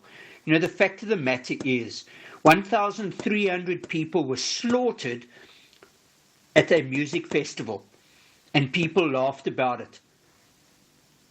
What about them? I don't know who laughed about it. Are you speaking to what Mellet was referring to? That what she witnessed was the Hamas members who were shooting at the time. She said that she couldn't make out what they were saying. However, though, she could hear them laugh. Is that the laughing that you're referring to? Hello, SAFM. Aldrin, that lady, she's a liar. She's a liar. She's not one of the captivity, the people who have been kidnapped. No, she wasn't kidnapped. She's a liar. She's a liar. Well, you misunderstood her. She didn't say that she was kidnapped. She was at the Nova concert. Eunice is joining us from Johannesburg. Good afternoon. Yeah, hi there, Aldrin. Aldrin, your guest that you had. Now, common sense will tell you, Aldrin, that, let's say Hamas took on the mightiest force in the Middle East. Will they have time to laugh and joke and what have you, knowing that, you're taking on the mightiest force? But Eunice, come on, man. I'm sure maybe there could be a laugh, there could be a giggle, there could be a conversation that is happening during... Because here we're speaking about over 7 hours. So during that 7 hours, you think that nobody can talk, laugh, express a human emotion? Think about it. While you knowing that F-16s are going to come there, the best helicopters in the world, that's what I'm trying to say, that first thing. The second thing is when the first set of hostages were released, Eldon, all the major television networks of the world showed you elderly people coming out. And the first thing, what did they say? They waved back to the Hamas guys, and what did they say? We were treated very humanely. You recall that? Yeah. Now, really you can see that your guest who's here, obviously she's a guest of the Zionist Federation and the Board of Deputies to coincide with tomorrow's Human Rights Day, and we know what propaganda she's trying to push. Eldon, what's happening today in the Gaza Strip is the Auschwitz of our time. Because, famine is used as a weapon of war. It's currently being used, and the rest of the world is silent. You have where they're attacking hospitals, cutting off oxygen. But Eunice, come on, man. Eunice, I know where you stand with regards to this, but you can't say the rest of the world is silent. There's a matter before the ICJ. Come on. I'm saying there is a matter. I'm saying by and large. You cannot have, for example, Aldrin, Biden. What I'm trying to say is, for example, Biden who says that, no, you can't go and attack Rafah, but at the same time says we will support Israel fully. Yeah. You can't say one thing and then say, no, we won't put, we won't put sanctions on Israel, or there mustn't be a ceasefire. So it's all contradictory things. That's what I'm saying. Yes, our country and other countries have voiced the opinion of what's happening there. But by and large, I'm saying a lot of the Western world has remained silent. But Aldrin, if you look at this problem didn't start on October 7th. Yes, it happened. It started 75 years ago. You can go back to the massacres of Deir Yassin. You can go back to Sabra and Shatila.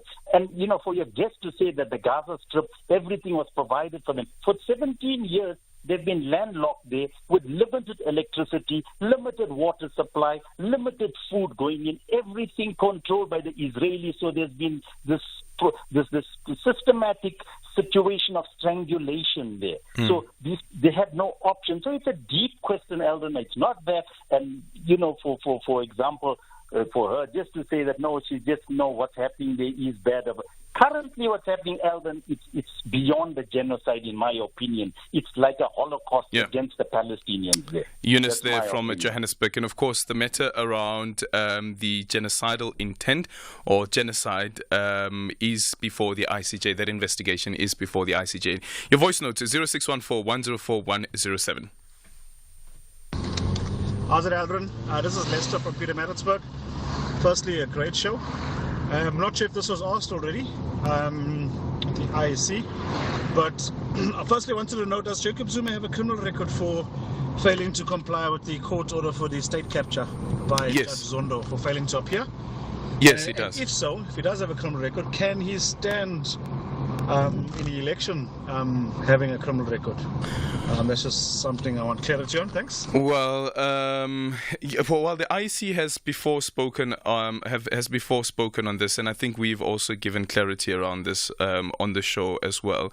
That yes, the former president was convicted. Following his failure to appear before the State Capture Commission of Inquiry, and the IEC. This is now before the date of the election was proclaimed and before the electoral timetable came out.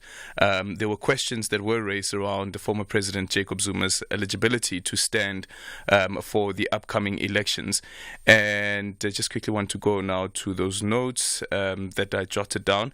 And the issue was raised that, where is it now? The IC explained that, the IC has clarified that due to recent imprisonment and according to the Constitution, former President Jacob Zuma does not qualify to stand for public office.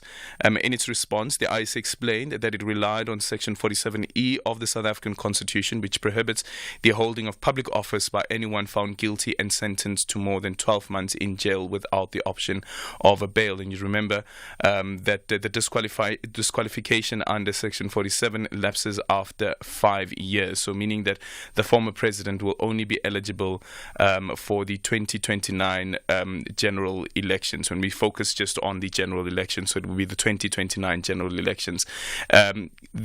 He is on the list of the Mkhonto weSizwe party. There's going to be a process that is going to be opened. Right now, I think the process is where The IEC would then communicate with the political parties as well as the candidates to say that here's a few things that we have noted.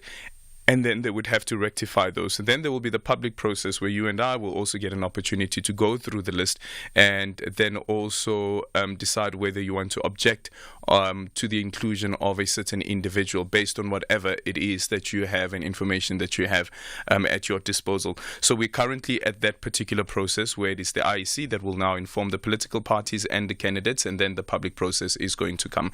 0614-104107. You can also drop me an X at Aldrin Sampear. The only talk radio afternoon drive show that makes sense.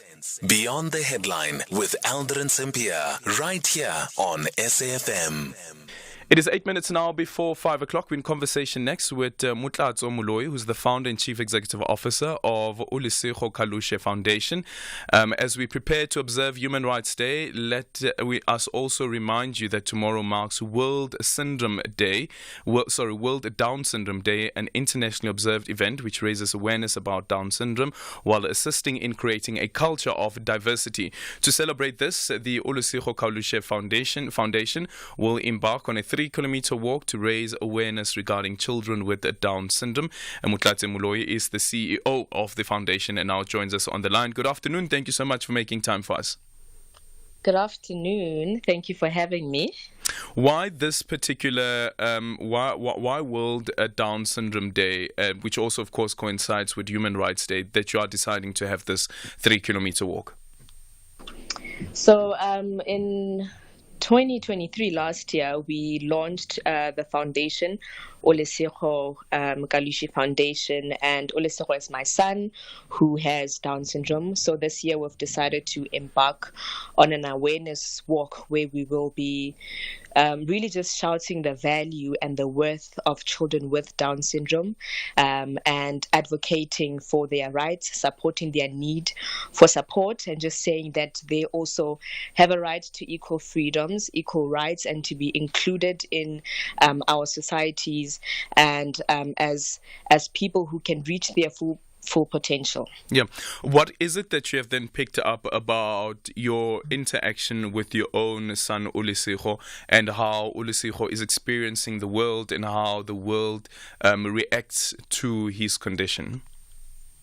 So I think for me, raising a child with Down syndrome has taught me that they are really more alike than they are different. So it's just a few things that they take time to get to do, like walking and talking and learning, but ultimately they have the skill and they have the ability, to be integrated into society, not necessarily as neurotypical people, but not as stigmatizing them and saying that they are disabled, they need to be in this particular corner.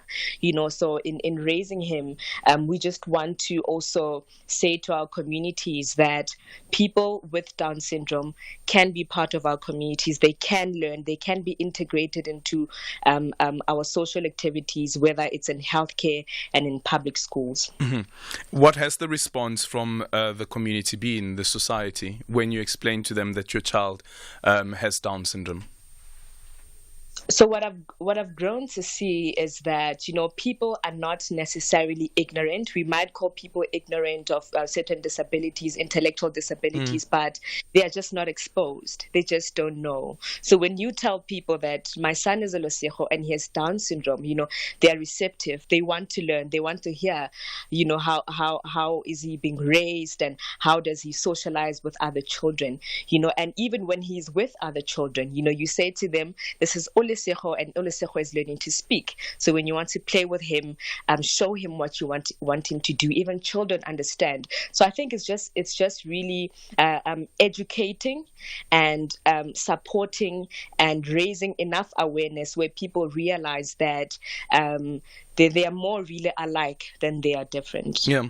What about the so there is the time that is required also that you would spend with a child with Down syndrome, but What about the financial implications of it? And from your experience as well, did you have to go through any sort of training?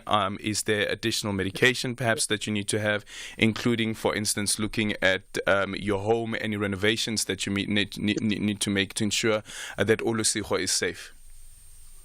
To be honest with you, raising a child with special needs is very expensive. I think any parent would know this. And even with them having, it's even more expensive when they have an intellectual disability, because that's when you have to involve therapists. They have to have regular therapy, occupational therapists, physiotherapists, and be part of certain extramural activities. That's how they grow, and that's how they learn. So all those things require finances, and some through the public sector, you might even wait a year to get in. So you would have to, the next alternative is to look at private, and that is expensive, so you need to make sure that for a child who has intellectual disability, be it Down syndrome or autism, they need to go to therapy, and that alone, is a financial implication. But also with Down syndrome, they tend to have certain genetic disorders. My son was born with a heart defect where he had to have an open heart surgery when he was 8 months, and I think if the public sector, is able to open up and say that we are going to increase our capacity in terms of attending to children with special needs and intellectual disabilities, it will make a difference, and it will go a long way. Yeah. And from your end, and I'm really sorry to ask this question. If you're uncomfortable with answering it, that is fine as well. Did the doctors tell you that during your pregnancy that there are complications that they have picked up, and perhaps maybe that your child could be born with Down syndrome, and the final decision that you would then have to take around what is it that you want to do? So I did not have any prenatal tests. I know that they are done. It is mandatory that those are done, but I didn't. You know what? I cannot tell you why even today I didn't have them. I was given a post-diagnosis of Olusigo having Down syndrome.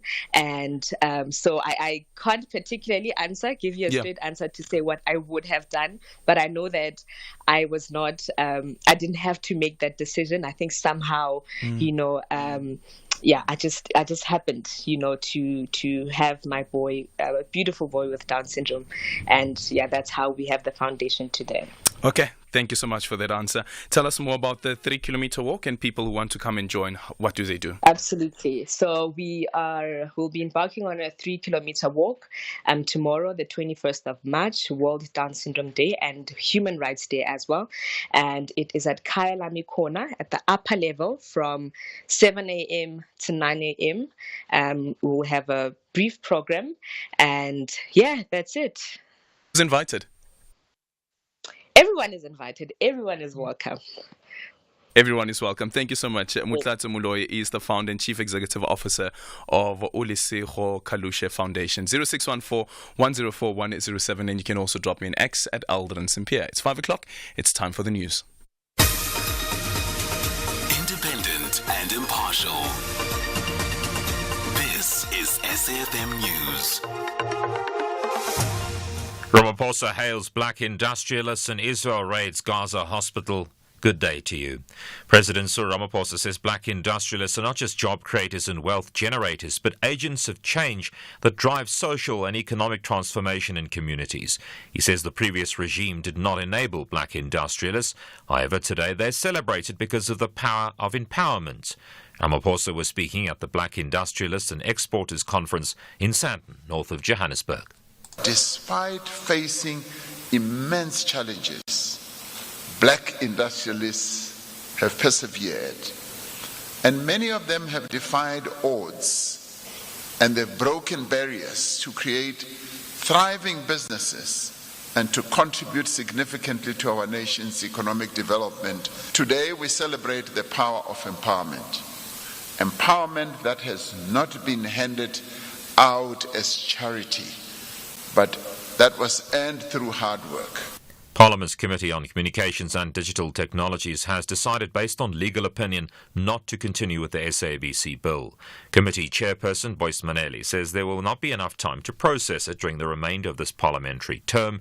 Civil society groups have previously called for the draft legislation to be withdrawn, citing a lack of proper provision for a funding model as a major weakness in the bill. While written submissions have been received from the public, the committee had not managed to schedule oral submissions. Maneli says the bill will have to be handed over to the new administration after the May elections. It's not desirable at this point, and the areas that need to address, as the peoples agree with them, but how they are put in the actual bill as it stands, it then also defeats that. That's why amendments are there, and so on and so on. And then get the public also into confidence so that they make their inputs. The ANC in KwaZulu-Natal says it doesn't recognise the position of the Zulu traditional Prime Minister. Addressing the media in Durban, the ANC's Provincial Secretary, Becky Mtolo, says the position, according to government, does not exist. The party's come out in defence of the actions of its chairperson, Spunisa Duma. At the weekend, Duma prevented the traditional Zulu Prime Minister, Tulesizwe Buthelezi, from speaking at a commemoration of the late AmaZulu King, Dinizulu Kaxetswayo. Mtolo elaborates. I was a mayor in Kokstad.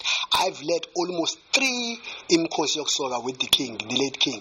There was never umntwana kaphindangene there. And then the person who will then, when the premier finished speaking, then Mbonisi will therefore inform at that time, he will inform the gathering that the peace, once he said this, let's be ready for the king. Won't even mention species. Let's be ready for the king. Then Inyosi will come in and then we'll do those praises. And all that. I can tell you it's not true. Buthelezi is also the IFP mayor of the Zululand District Municipality. Mtolo says the ANC's written to the IFP leader to request a meeting. They are doing that using the throne, using the nation to achieve their selfish political ends. We are also saying we have written a letter to the president of the IFP, whom we trust he will act accordingly to seek an audience with the IFP as the ANC leadership, that we need to meet as these two parties. All is not lost. Those generations came before us. They've shown us that it is only through talks, dialogue, and negotiations that bring peace against all odds. Further afield, the Israeli army says it's killed 90 gunmen in the Al-Shifa hospital complex in Gaza and arrested 160 more. The BBC's Mike Thompson has more. The Israeli military has long insisted that the Al-Shifa hospital is being used by Hamas as a command centre. In November, it published videos of weapons stashes there and tunnels beneath the hospital. Israel now says the gunmen are back again, leading to further raids on the hospital over the last 4 days. Hamas, along with medical staff working at Al-Shifa, has continued to insist this isn't true. It says the 90 people killed by Israeli forces were wounded patients, not gunmen, and what happened is a war crime. Top story. President Ramaphosa says black industrialists are not just job creators and wealth generators, but agents of change. That's SAFM News. I'm Greg Goos. SAFM, guiding you through the rush hour traffic. It's pretty heavy on the eastern side of Joburg today. Good news, though, to start with. The R24 has been reopened at Edenvale after a major truck crash there earlier today. There is some pressure getting into Galilees on that R24, but the road is open. Similarly, the N12 coming through from Edenvale backed up. There's heavy pressure on both of those routes again into Galilees. There has been some rain across that part of Joburg as well. It's quite heavy on the N3 North, a collision before you get to Galilees near Van Buren. So coming out from Germiston, that's quite heavy. And there's quite a big backlog on the M2 from Cleveland, making your way down to Refinery Road at Germiston. Also very heavy on the N1 from Randburg down towards Maresburg. If you're on your way down to Soweto, that's a big queue to work through today. There's another breakdown on the N1 North at New Road, so backlogging traffic as you head up through the Buccleuch interchange. And a crash near Olifantsfontein on your way to Joburg, causing delays through Midrand. Major problems around Durban with a breakdown at Cato Ridge. If you're Durban bound, having left Pietermaritzburg. That's a big queue from Umlas Road, just one lane open. A crash on the N2 South going into Spaghetti Junction in the roadworks. That's pushed traffic all the way back through to Queen Nandi Drive. That's a heavy queue as well. Cape Town today, leaving Stellenbosch, the R304 to Bottleray Road is quite slow and looks okay on Marine Drive. Just a little bit of a snarl up turning into Bloberg Road. There's some roadworks outside Bayside Mall on Bloberg Road causing that delay. Rob Byrne, SAFM Traffic. Stay safe on the roads. SAFM is with you. And coming up in your sports this hour, Ria Ledwaba calls on FIFA to appoint a normalization committee for SAFA, and Springboks World Cup trophy tour continues. More details at 5:30. SACE wishes all teachers a happy 2024 Human Rights Month and calls upon a stop to violence against our teachers. Teacher rights are human rights. Together we can create a brighter future for learners through safeguarding the rights of teachers. Hashtag Hands Off Our Teachers 2024 campaign. Proudly brought to you by SACE, the South African Council for Educators. The African youth netballers have gathered at the Rembrandt Hall at the University of Pretoria. This is the 2025 Regional Qualifiers Africa. The journey to the Netball World Youth Cup Gibraltar 2025. Catch the glittering action of the 2025 Regional Qualifiers Africa from 17 to 23 March live on SABC Sport on DTT Channel 4. Also available on SABC Plus and SABCSport.com. Proudly brought to you by SABC Sport. For the love of the game. This is Aldrin Sampear on Beyond the Headline. Of what happened between SPA and Pasina is between them and Pasina. But what has happened now is that it has rendered the contract impracticable to be implemented by Pasina. Yeah. Hence, we are directing, because we are also missing the point. I don't know why, because at least you must have matric. We are also missing the point. I must at least have what? I know that at least you do have matric. I don't have matric. I have an honors in journalism that I got from WITS. Not just anyway, at WITS. Very good. Okay. Then you must not disappoint that honor. Begim Dolo, the ANC Provincial Secretary in KwaZulu-Natal. You are listening to Aldrin Sampear on SAFM. It is 8 minutes after 5 o'clock. Coming up on the show in this hour, we speak to Terina Wenzel, who is a national director at the National Council for Persons with Disabilities, that has voiced its concern surrounding the slow progress in renovations for the Ikwezi Lokusa school after the Department of Education promised to set aside 11 million rand for it. And then we speak to the department spokesperson, Malibonga Mtima, who will be joining us just after that conversation. And then the conversation that we're supposed to have at 4 o'clock with the MMC for Finance in the city of Tshwane, Jackie Ace, will have at around 20 past 5. And this is following the arrest of a former electrical contractor who has been arrested for allegedly reconnecting residents in the city of Tshwane illegally to the grid. 0614 104 107. You are listening to Aldrin Sampear on SAFM. Good afternoon, Aldrin. It's Vincent Rismati here in Brekpan. Aldrin, I suspect that the former president is being ill-advised, with regards to these appeals, so that the beneficiaries of the proceedings could be his lawyers, because I suspect that it benefits them more than him when the case is prolonged. Because why can't he just face the trial and get it over with? I think it benefits his lawyers more than it benefits him. That's my suspicion. Vincent here. Aldrin, good afternoon, and the entire team of BTH. Jokes in South Africa keep on writing themselves. FW de Klerk Foundation is going to talk about human rights. What a joke. After they abused black people's human rights for centuries when they were the apartheid leaders and government of the day. South Africa, alive with possibilities. Vusi from Tembisa, Ebony Park. Thank you. Aldrin, this is got nothing to do with Billy Downer. It's all about Jacob Zuma's usual delay tactics, his Stalingrad tactics of just delaying, so that he does not have his day in courts, so that he does not answer to the charges. That's the bottom line. So let's not be fooled. South Africans mustn't be fooled by these Stalingrad tactics of Jacob Zuma. The law, the prosecution cannot capitulate to Jacob Zuma's tactics and then change the lead prosecutor, the guy who's been on top of the case for many years. Thanks, Farai. #SAFMBTH. It is 12 minutes after 5 o'clock. We're in conversation next with Tarina Wenzel, who is the National Director of the National Council for Persons with Disabilities. They voiced their concerns surrounding the slow progress in renovations for the Ikwezi Logusa School after the Department of Education promised to set aside 11 million rand. The NCPD says that the school's conditions have deteriorated even further since it made headlines in November last year, and renovations have halted due to non-payment of the contractors. The organization is concerned about the welfare of around 200 affected pupils at the school, which may have to close its doors, and the new school placements are too far for those learners to access transport.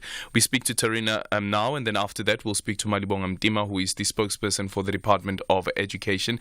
Tarina, good evening. Thank you so much for making time for us. So tell us about the state that the school is currently in, and since that promise was made for the 11 million rand to be made available, what has happened since?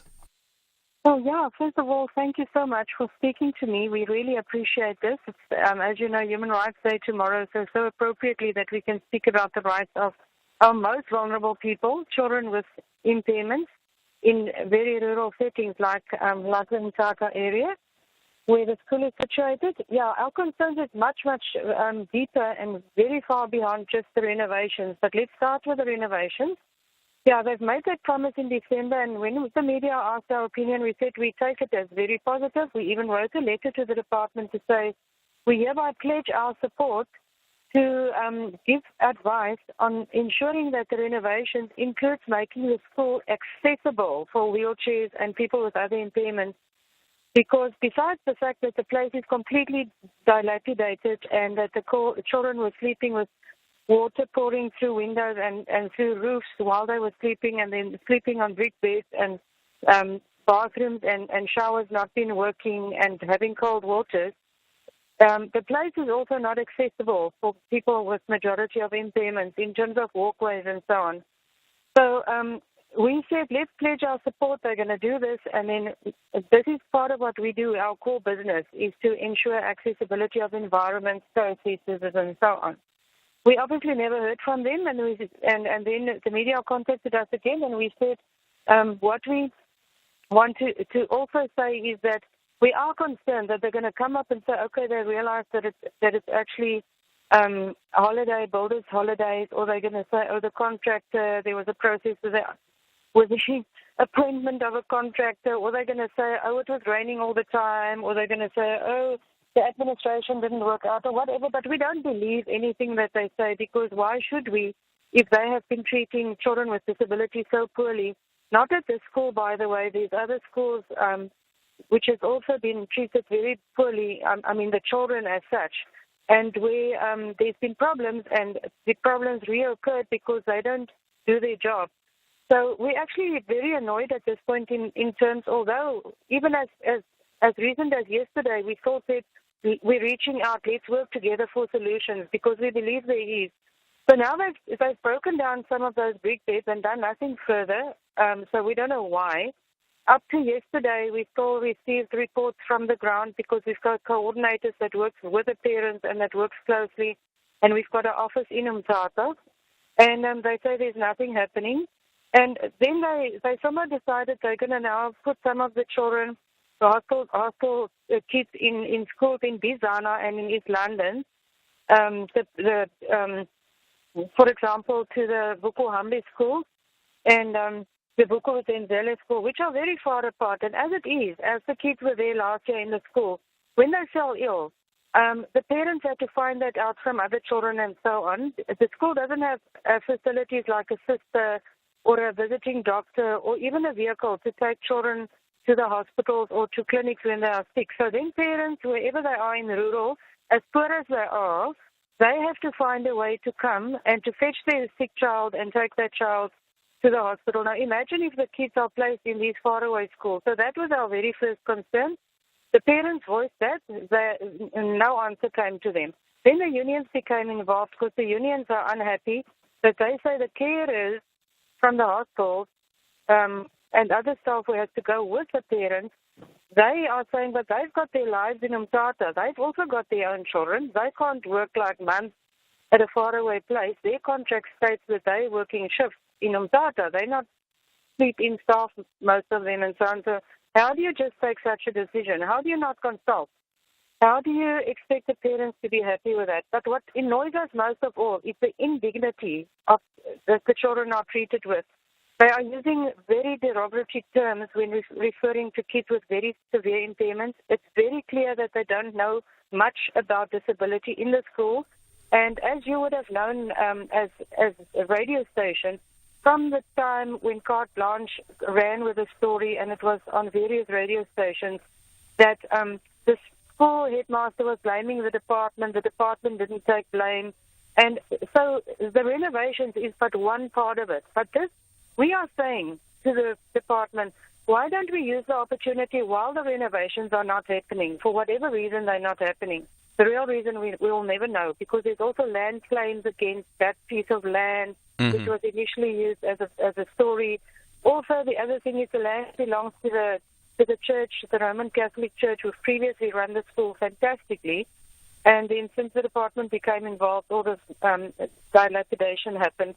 So, you know, why not use this opportunity while the school is closed to bring in some of the teachers and some of the care workers who do not really know their job, according to what the parents are saying and crying, and according to what the media has reported about, and let them go to schools where it's going relatively well or very well. Like the Bizana school is really a school which is also rural, and where it's going relatively well with very little resources, with also poor parents. Sure, Tarina, so earlier on you were speaking about they are ill-treating the children. They use derogatory terms when referring to the children. Who are they, and what terms were they using? They're using, I'm going to mention one, the Xhosa word for dish cloth. You know, if you refer to somebody that you think are valueless and you are saying they are a dish cloth, that's one of the terms. Let me pause there. The day that I'm referring to is the care workers, and the care workers are referring to the shift managers and the supervisors that should be telling them what to do. These ladies are just sitting outside. Sometimes there's big open periods when there's shift changes, where there's hours where there's nobody. The kids are helping each other to change nappies. Some of the kids are changing their own nappies. So the whole lack of dignity, there's a whole list of violation of rights of kids going on. We've got a legal company involved, which got involved through public pressure. In fact, we didn't get them involved, but then eventually they ended up working with us. So they went with us last year to do interviews with the parents to try and get what it is that everybody's concerned about. Is it just the buildings or what is it? And then they had interviews with the parents.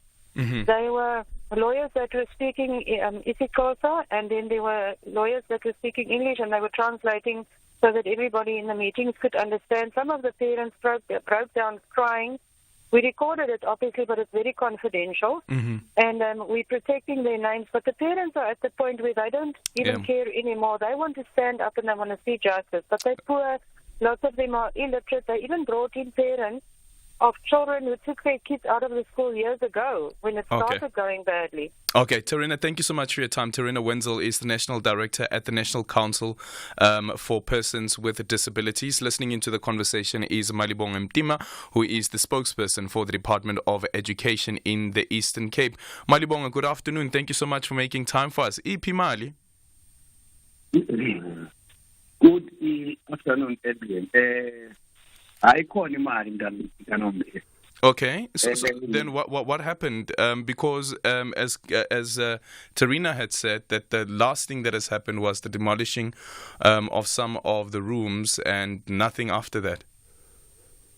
All right. Let me take you through what we have been doing as the department, because we've not been talking to all the stakeholders about what we are doing, because the intention is to ensure that we get the consent of everyone, so that at the end of the day, when we make a pronouncement, it is based on the fact that it has the buy-in of everyone. For starters, the delay that everyone we are also aware of is due to the fact that we've been consulting or we've been having consultation with various people. For starters, upon realizing that contractually we're not bound by the laws to remain with the school after they reneged, of course, on their side of the bargain, which is maintaining the bidding while we were paying the rent, because we have never missed any month when it comes to rentals. Number two, to ensure that learners at the school, the 179 learners at the school, are taught with 7 non-teaching staff that are there and educators. Also, I have to say this on record, despite the fact that the consultation went very well, there were issues labor issues that were raised, and upon learning about those, as the department, we opted to develop norms and standards so that in the near future we don't only deal with these schools on a piecemeal basis, rather we address all of them. And as we speak, I can assure you that the department is at an advanced stage to ensure that these learners' interests are secured. By one, we have secured an accommodation for them with 100 beds that are already on site, and about 70 of them will be delivered as of next week. We are ready to take the learners. So where's that accommodation? Special school. So how far is it from the current school? It's about 2 hours from the school, and the department has spoken was consulted with the learners, the parents, and the SCP, and told them that while it is far away, we are going to foot the bill, which is these people are going to visit learners as per the agreement that they usually adhere to when these learners were at Fukonambe, because we want to ensure that we do not close the parents out. And number two, the issue of transportation of the workers was part of them and their allowances, since they are going to be far away from their siblings and or families. We have resolved those, and as such, Monday, as the department, we are going to have a meeting with everyone where we are going to give a feedback by the 3rd of April. So these kids, all of them, should be at school, starting and learning, because the project plan that has been costed to take them from where they are to the school, their routes and where they are going to get them has already been signed by all the parents, and all that was expected now was for the department to iron out the labor issues. Then the project will go ahead as planned. So does this mean that the accommodation will be in a different area to where the school is? So they'll be traveling in between, or how's it going to work? No. In the same area where the school is, they are going to have some of them will be accommodated within the school. People like your staff members who are doing like your shifts. Remember, these people were not glued up with shifts, so we got in on board and we trained them on how to do these shifts, who should be in and out, and up to now they're happy. And they are working. The issues of them using derogatory statements on the learners.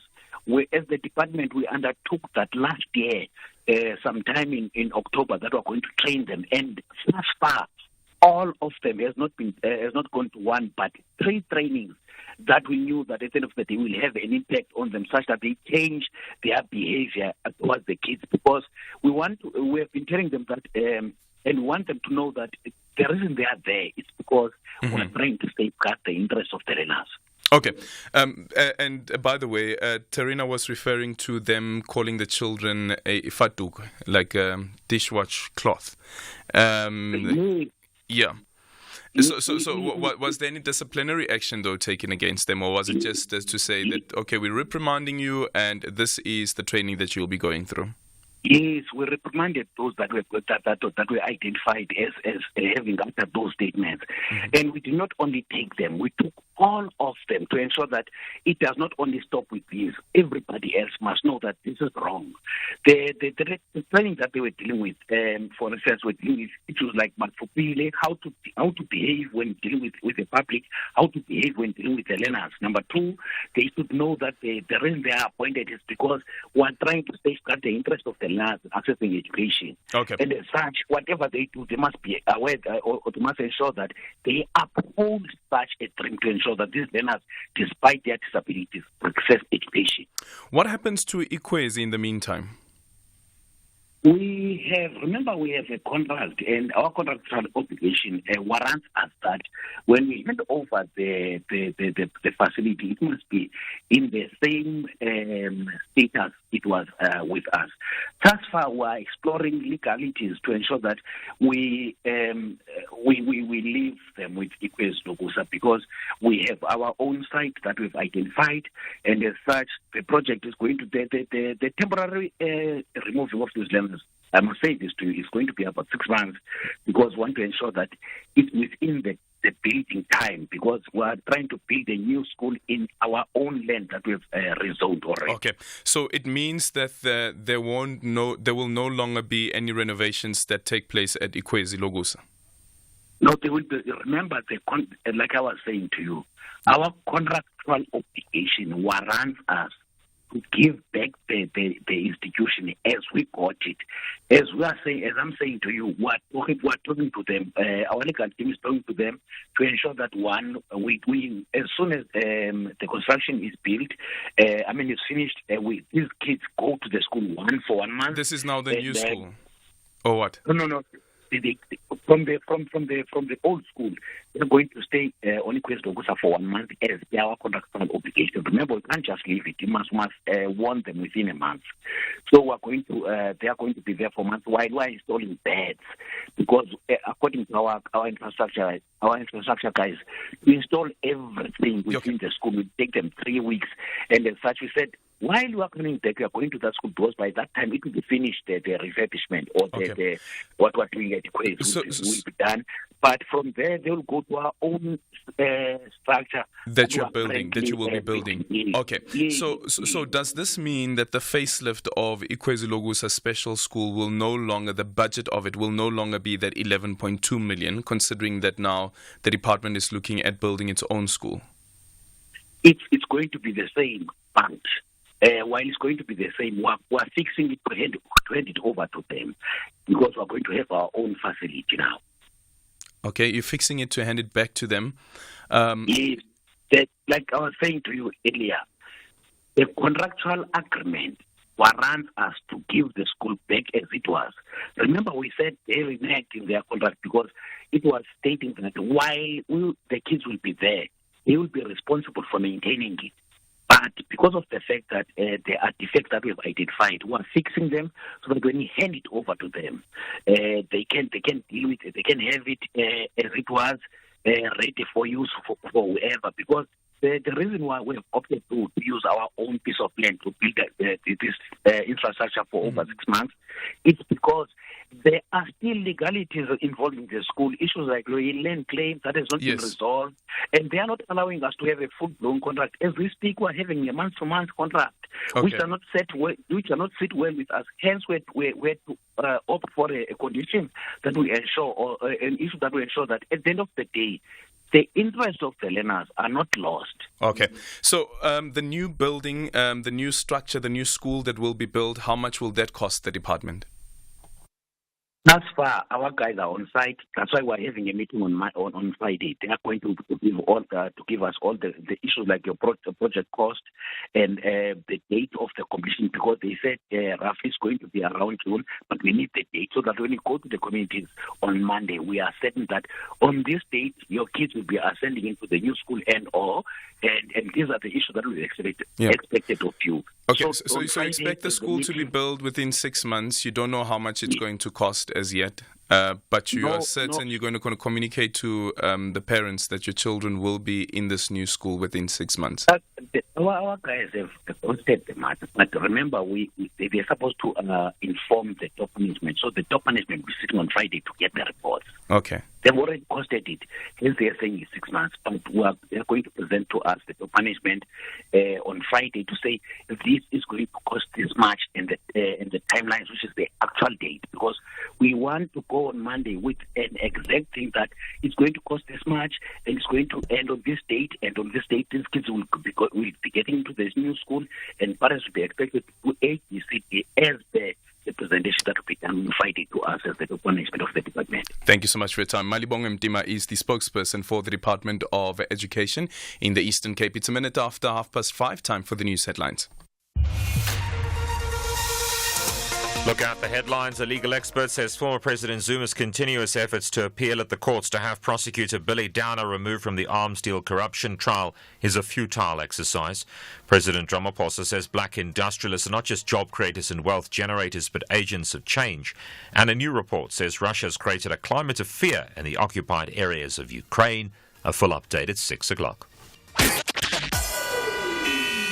SAFM, guiding you through the rush hour traffic. It's a heavy queue through Pretoria now. Breakdown on the N1 going north at Atterbury, and that's in the big volumes this afternoon, pushing traffic all the way back through towards John Foster Drive. So Centurion all the way into Pretoria. Very heavy backlogs. Coming the other way, it's pretty heavy as well. A crash at Brockfontein. That traffic marching back through towards Buerta Avenue. N1 heading north now is busy again through Midrand. A crash by Olifantsfontein Road. All of a sudden, that traffic's backlogging heavily from the Buccleuch interchange. Also a crash on the bike one north near Grayston Drive, so from Melrose heading into Sandton, that's quite heavy today. And a big backlog from Bayers Nordia heading very slow out of Randburg on your way down towards Maresburg. If you're trying to get to Soweto, that's a very unusual backlog to work through today. Driving to Durban, coming out of Pietermaritzburg, a breakdown at Cato Ridge, heavy pressure all the way back to Umlas Road, just one lane to pass that. Another breakdown on the N2 South at Spaghetti Junction, traffic going south heavy from Queen Nundy Drive. Cape Town today, there's been a crash on the N2, it's just before the R300. If you're on your way out of town, a little bit of extra volume there today as well. So sluggish passing the airport towards that scene as you approach Khayelitsha. Rob Byrne, SAFM Traffic. This is SAFM Sports with Tuming Kapele. Righty, in your sports this hour, former SAFA Vice President Riale Dwabe has called on FIFA to intervene on SAFA's fraud allegations, arguing that the case shows that the local football mother body violated FIFA governance regulations. The Hawks raided SAFA head offices on the 8th of March with allegations of fraud and theft amounting to 1.3 million rand, with SAFA President Danny Jordan being the center of this investigation. And Dwabe insists that it's time the International Football Mother Body appointed a normalization committee to work on SAFA, as they have done with other football associations. Meanwhile, Ledwaba says that she's very grateful to have contributed to football in South Africa. I'm grateful that I'm not fooling myself that I've contributed. I know if you come to my office, I've got more than 21 awards that I received over my period. And that tells you the work that I've done. You don't just get an award because people like you. You get an award for the contribution that you have made into football. So to all South Africans that are standing up there, the legends, everyone, the political parties, I can only say I'm grateful that we can stand together, not to support Ria for any other thing, but to support Ria on this journey of fixing football, making South African football a better organization again. Meanwhile, CAF have expressed their concern about the respect and image of the South African Football Association. They have requested a report indicating that SAFA and its president, Danny Jordan, is at no stage and under no circumstances or have not violated and breached the CAF and FIFA statutes and regulations. Here's CAF head of TV and acting director of communications, Luxolo September. Because it's in our interest that African football must, there must be a paradigm shift. no longer attracting all the negative publicity. There must be investor confidence because of the good governance that we all preach, but not necessarily at CAF only, but also with the member associations, the 54 member associations, and trickling down to the local football associations, to the regions and so forth. That is what we want to see. The communication between CAF and SAFA, I think, is common cause that CAF has written to SAFA requesting a number of documents. I don't think it's correct for us to divulge the context of this communication. Suffice to say that we've sent a number of questions to our member SAFA, and we are expecting this documentation from them. In rugby, the Springboks Rugby World Cup celebrations kicks off again on Saturday, with players set to take the Webb Ellis Cup through the Nelson Mandela Bay and the areas around it. In a new theme called Trophy Blitz, SA Rugby aims to take the cup lifted by the Boks after a nail-biting but triumphant campaign in France last year around the country before it has to be returned to World Rugby in 2025. Starting at 9 a.m. on Saturday at the corner of the R75 and Johnson Road in Zwede Township, the birthplace of Kolisi. The tour will move on to Gelfandale and the City Hall, then to Green Acres Mall before it will head towards Isaac Wilson Stadium in KwaZulu for the SA Cup opening round match between Eastern Province and the Falca, which kicks off at 3 p.m.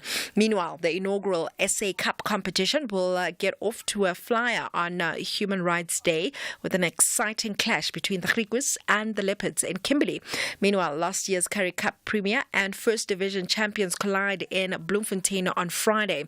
A total of 46 matches will be staged during the new competition, which will mark the official launch of the local provincial season for 2024. And one of the interesting features of this competition is the inclusion of 5 Sunday afternoon fixtures staged across the country. The SA Cup serves as an important bridge between pre-season and the beginning of the Currie Cup Premier and First Division competitions, effectively replacing the Mzansi Challenge from 2023. In tennis, world number 2 Carlos Alcaraz says that completing the Sunshine Double by winning back-to-back tournaments in Indian Wells and Miami would be incredible. The Spaniard won the title in Indian Wells as the defending champion last Sunday after coming from one set down to beat Italy's Yannick Sinner in the final. In Miami, Alcaraz claimed his first Master 1000 title back in 2022 when he defeated Casper Ruud in the final in straight sets.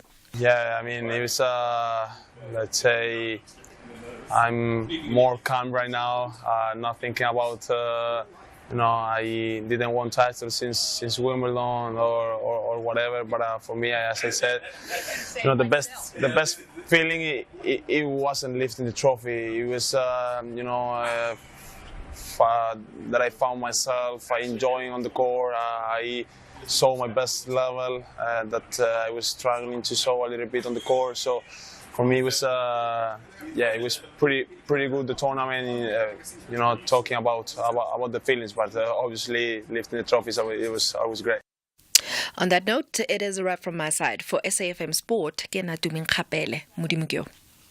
Greetings, fellow South Africans. I am Ronald Lamula, Minister of Justice and Correctional Services. South Africa celebrates 30 years of constitutional democracy and human rights this year. As we reflect on this significant milestone, the Department of Justice and Constitutional Development is convening a national conference to assess progress and chart the way forward in advancing human rights since 1994. This will be hosted from the 18th to the 20th of March 2024, with the 21st of March 2024 dedicated to the commemoration of the National Human Rights Day. The conference will gather key stakeholders from government, civil society, academia, as well as international delegates to discuss, under the theme 3 Decades of Respect for and Promotion of Human Rights. We will emerge from the conference with recommendations that will inform our collective effort towards a future where a human rights culture is ingrained. Follow the conference in the media and our platforms to play your part in moving our country forward. I thank you.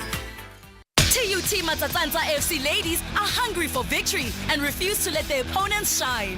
However, City Lads FC believe they will enjoy the final dance when the ref blows the final whistle. Who will play fascinating football for the entire duration?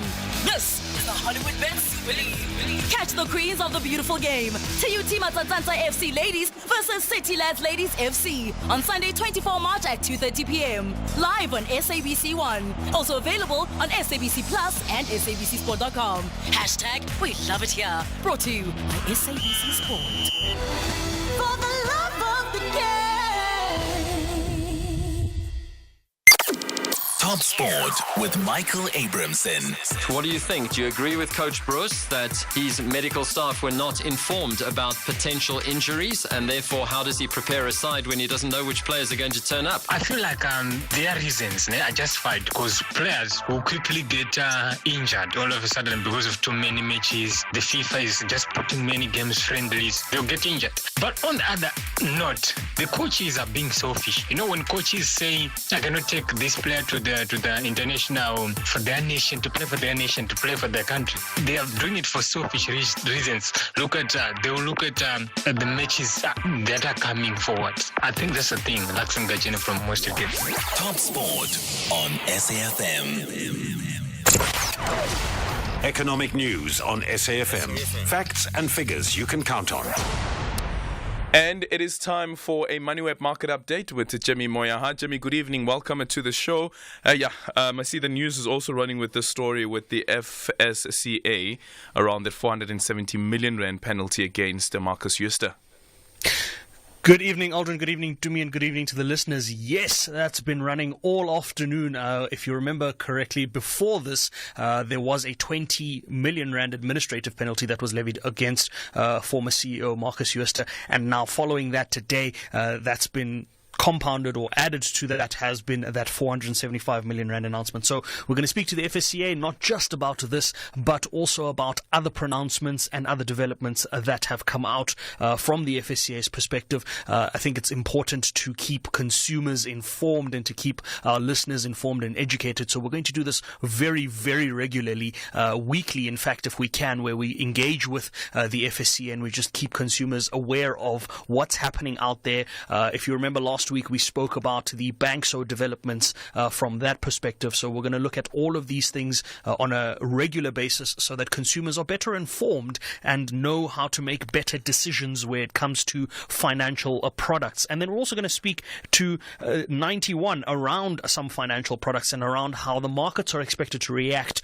to the 2024 elections, not just those happening in South Africa, but those happening in the more than 50 plus countries around the world that will be having elections this year. And alongside that conversation, we're going to be speaking to the CEO of Discovery, Adrian Gore, around Discovery's results that they reported this morning, half-year results for the first 6 months ended December 31. 2023. And then because it is because it is Wednesday, we have our Executive Lounge feature on a Wednesday, and I'm joined on the line by the CEO of Experian. He's going to give us a sense of what he gets up to when he's not running a business that he built more than 20 years ago in South Africa. But before we get to that, markets have been having a better day than most. Nice to see a reversal in the week's trend, and giving us a sense of how those markets have been keeping up is Henku Krier. He joins me on the line now. Good afternoon, Henku. Thanks as always for keeping an eye on the markets. It looks as though we finally have some green on the day, but we do still have the rest of the week to get through. How do the markets respond today?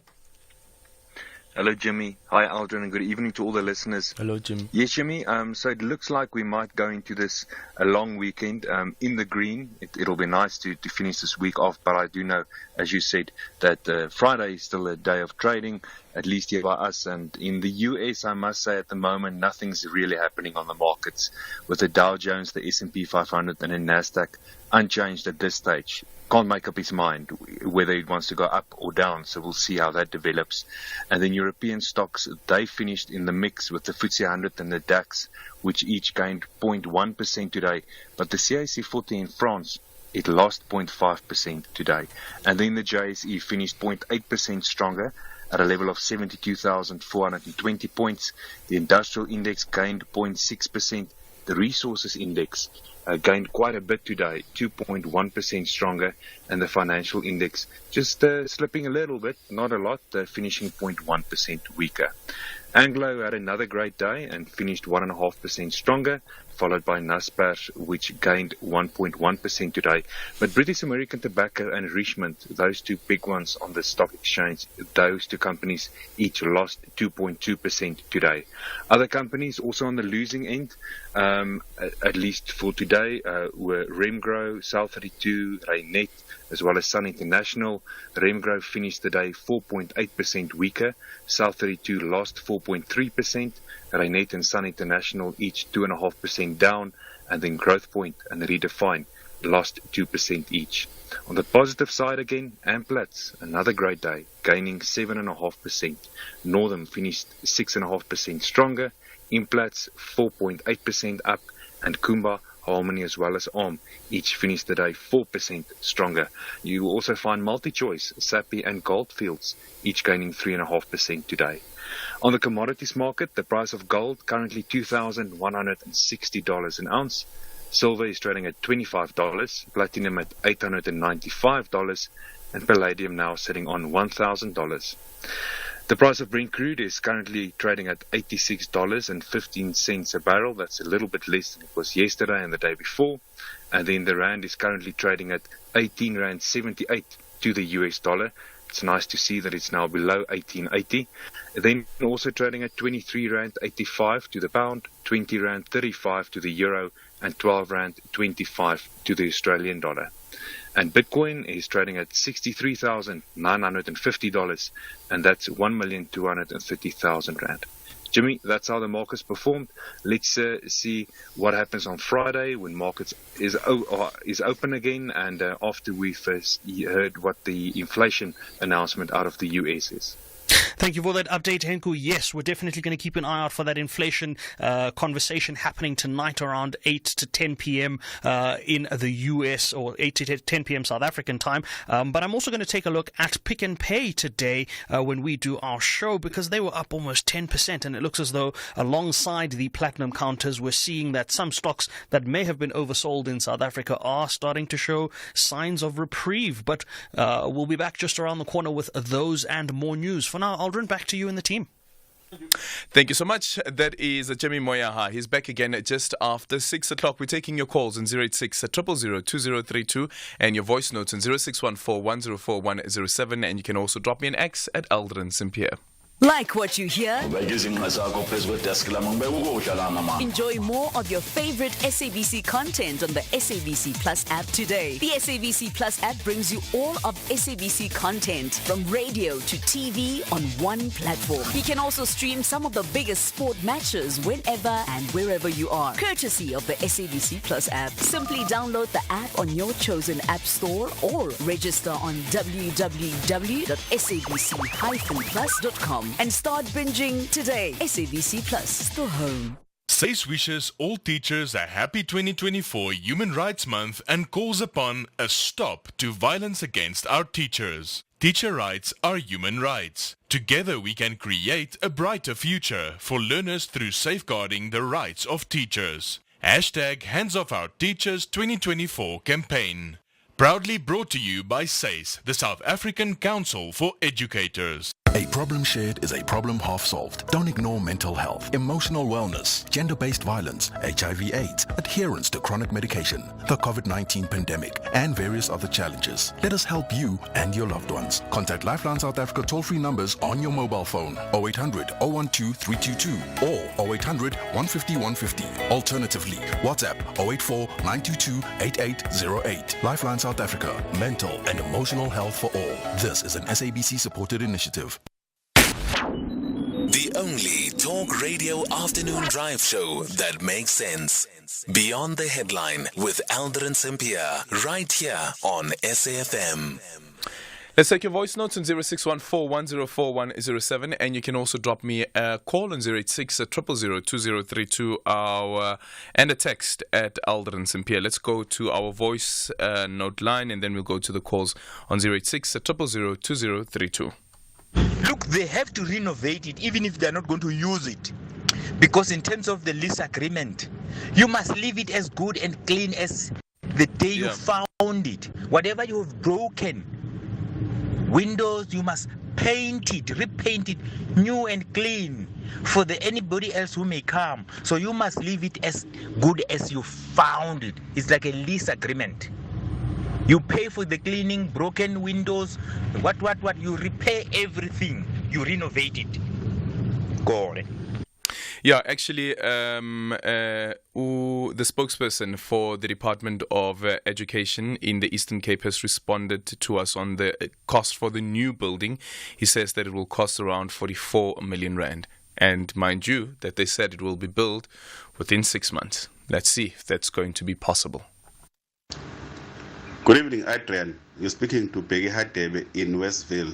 I just want to thank the head of Izinduna, or the commander of Amabuto, Abazulu, under the King, for yesterday's media briefing, where the Izindunas came out clear and cleared the name of the IFP in the involvement of the attack or the assault of the so-called ANC members at Kwacheza. We are happy that the name of the IFP has been cleared. Thank you. Well, they did also say that they will assist the police in its investigation and try to find the culprits that attacked the ANC members. Let's quickly go to Pulukwane. Mulatelo, good evening. Good evening. Sure, welcome. Yeah, and then firstly, let me just apologize to your producer, but we did manage to handle it, the little issue professionally. Yeah. Aldrin, look, my question is that, I just needed clarity. Really, this thing is a nightmare to me. The former president, Jacob Zuma, was convicted. He went to jail and serviced him. And then when he came back, and then he still retained the remuneration or the benefit from the government. The likes of the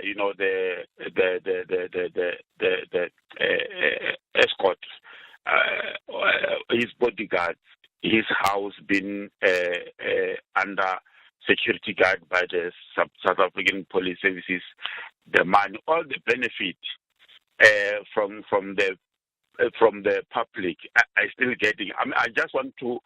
Someone from the law's perspective of you can clarify this in that note. If you are a head of state, and then or up to which level of the public representative, that if you commit a crime, you rape, you kill, you went to jail, you come back, and then you still benefit from the government. You still have the convoy that the government is paying. I mean, I just want to know, really, somebody from the legal, just clarify this thing or how the law works. That's all.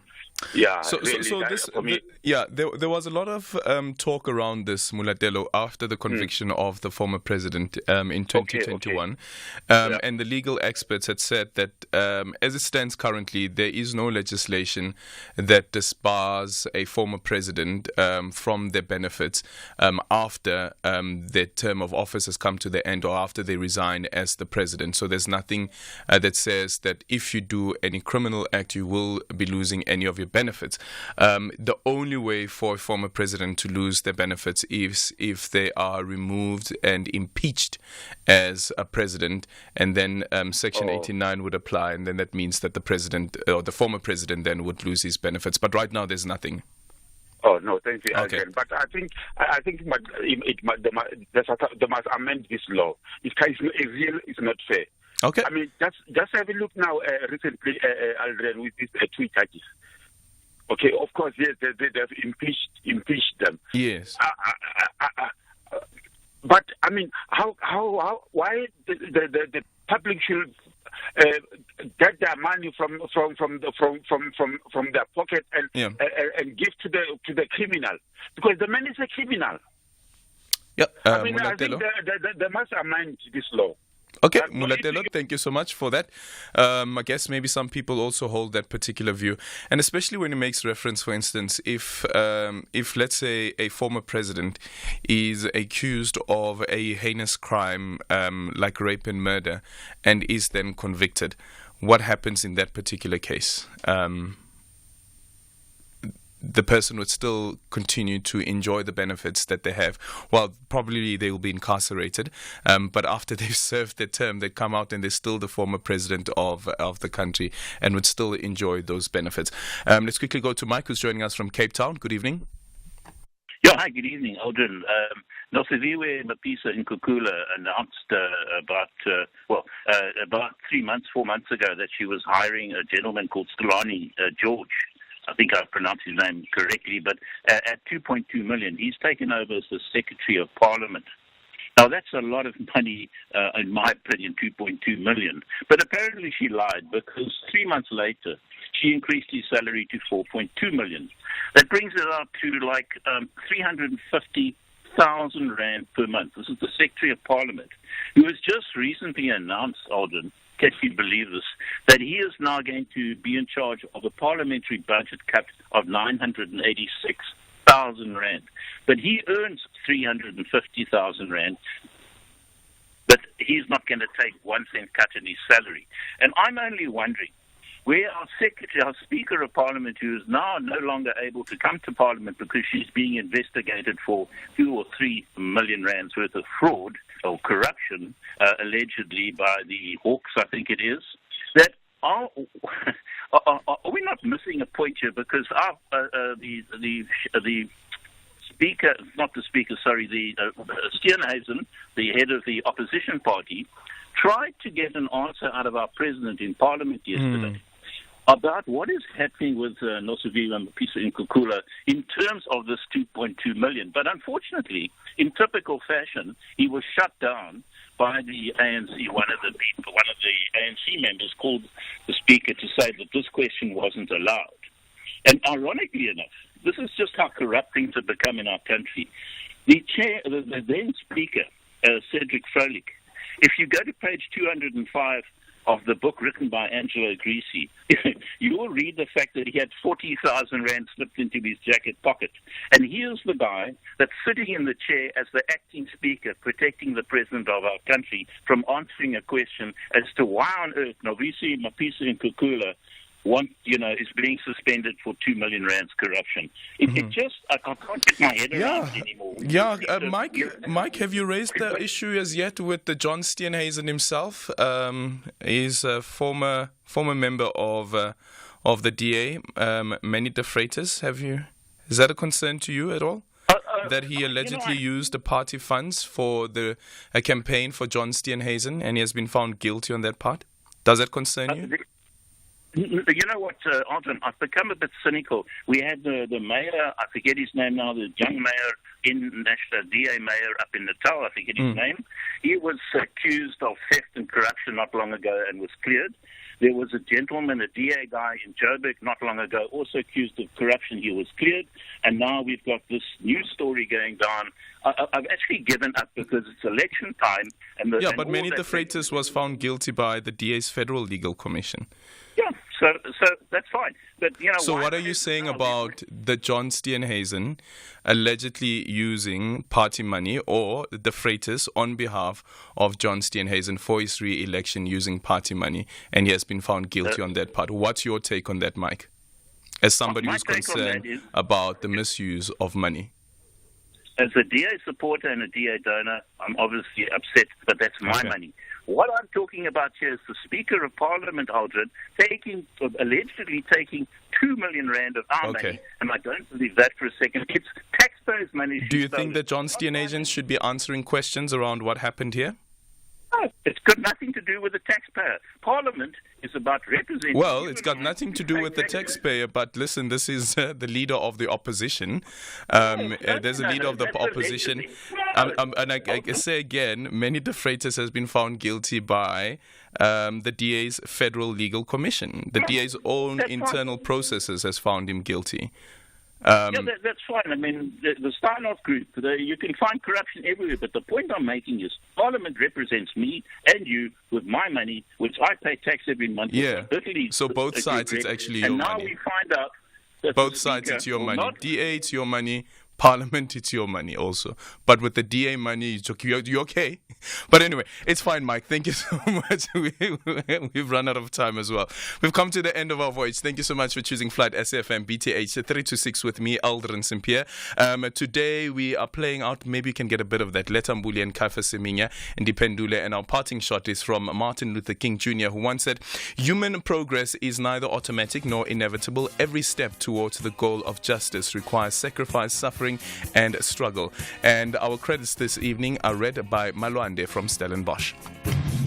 Molweni, I would like to read our closing credit yethu namhlanje, to thank you the team. Team yethu ke namhlanje uKhanya, uThemba, uTumi, uVusi, Untando, and then our own captain, Aldrin Sampear. This is Malwande Nuseka in Stellenbosch. Yeah. Aldrin Sampear on Beyond the Headline. And remember to love each other and lead with compassion. Dotsins, enjoy the rest of your evening.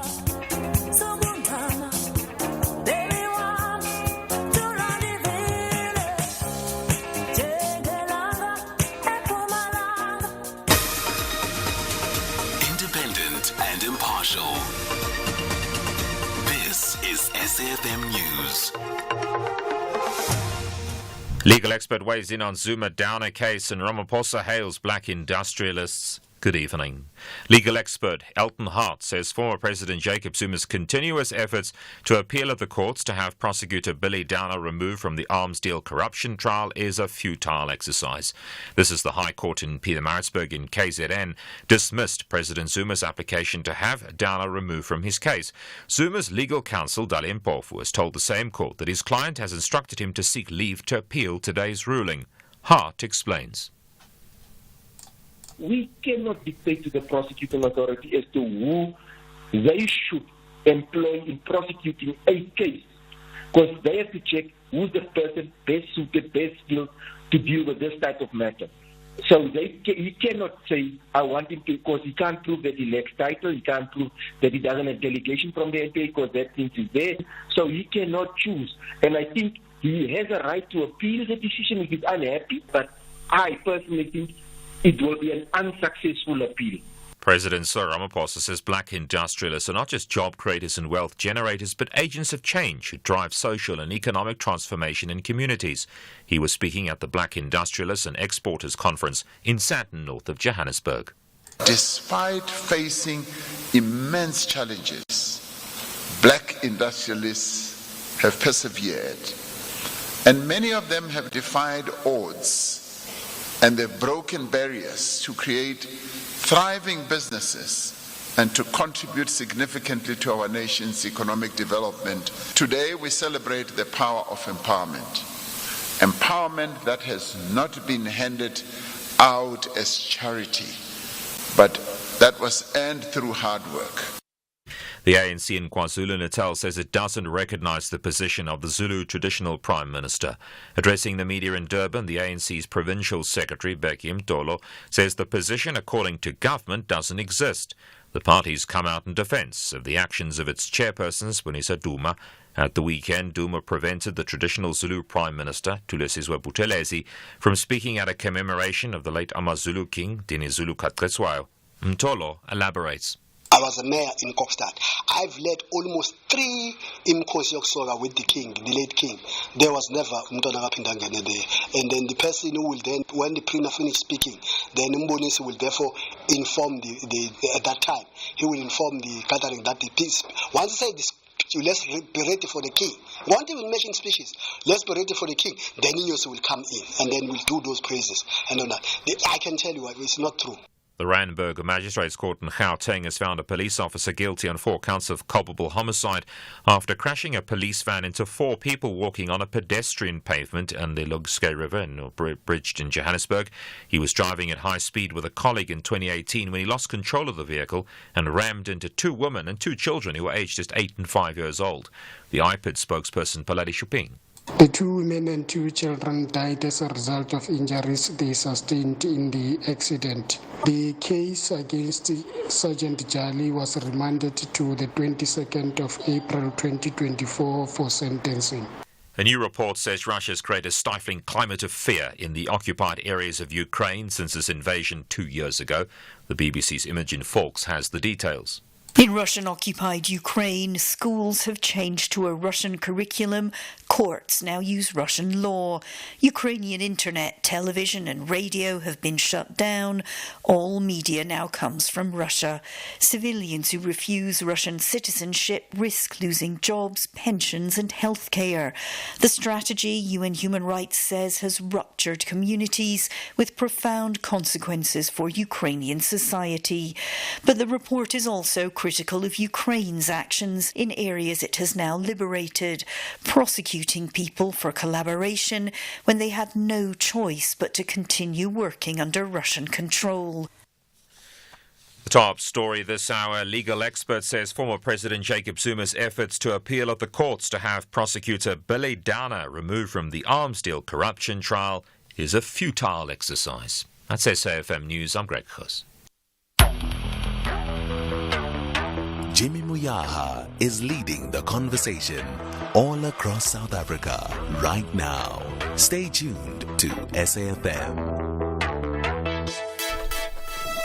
Thank you for that news update, Greg. Greg will be back at 7 o'clock with more SAFM news. On this day, the 20th of March, in 1815, before the turn of the century, Napoleon Bonaparte would enter Paris and begin his 100-day rule from there. In 1920, the first flight was completed from London to South Africa, and it landed on this day after 1.5 months in the air. Thank goodness for Boeing and Rolls-Royce. Now, in 1930, a company by the name of Sanders Court and Cafe was started.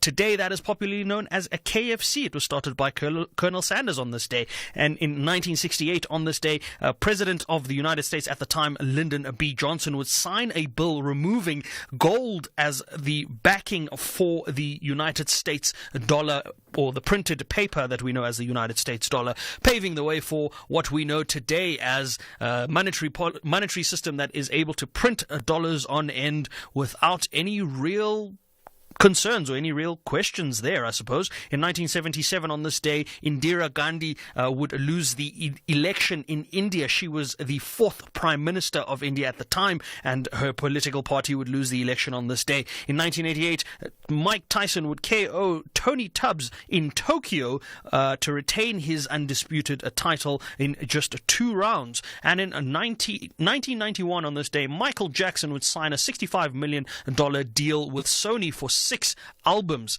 And if you're wondering what happened on this day in 2019, Walt Disney would acquire 21st Century Fox for a record $71 billion. You're tuned into the SFM Market Update with MoneyWeb. I'm your host, Jimmy Moyaha, and on today's show, we're taking a look at the FSCA. They've been cracking down on infractions that have taken place of late, and some that took place a while ago. We're going to speak to the Department Head of Market Abuse at the FSCA in our Consumer Wednesday feature, where we hope to enlighten consumers and educate consumers around financial services and companies in that space. We're also going to speak to Discovery CEO Adrian Gore around the results, the interim results that Discovery reported this morning. We're going to get a sense of how their company has been performing. They've returned an interim dividend for the first time since 2020, and we're going to dig into that in a little bit of detail. Then we've got a conversation with 91 around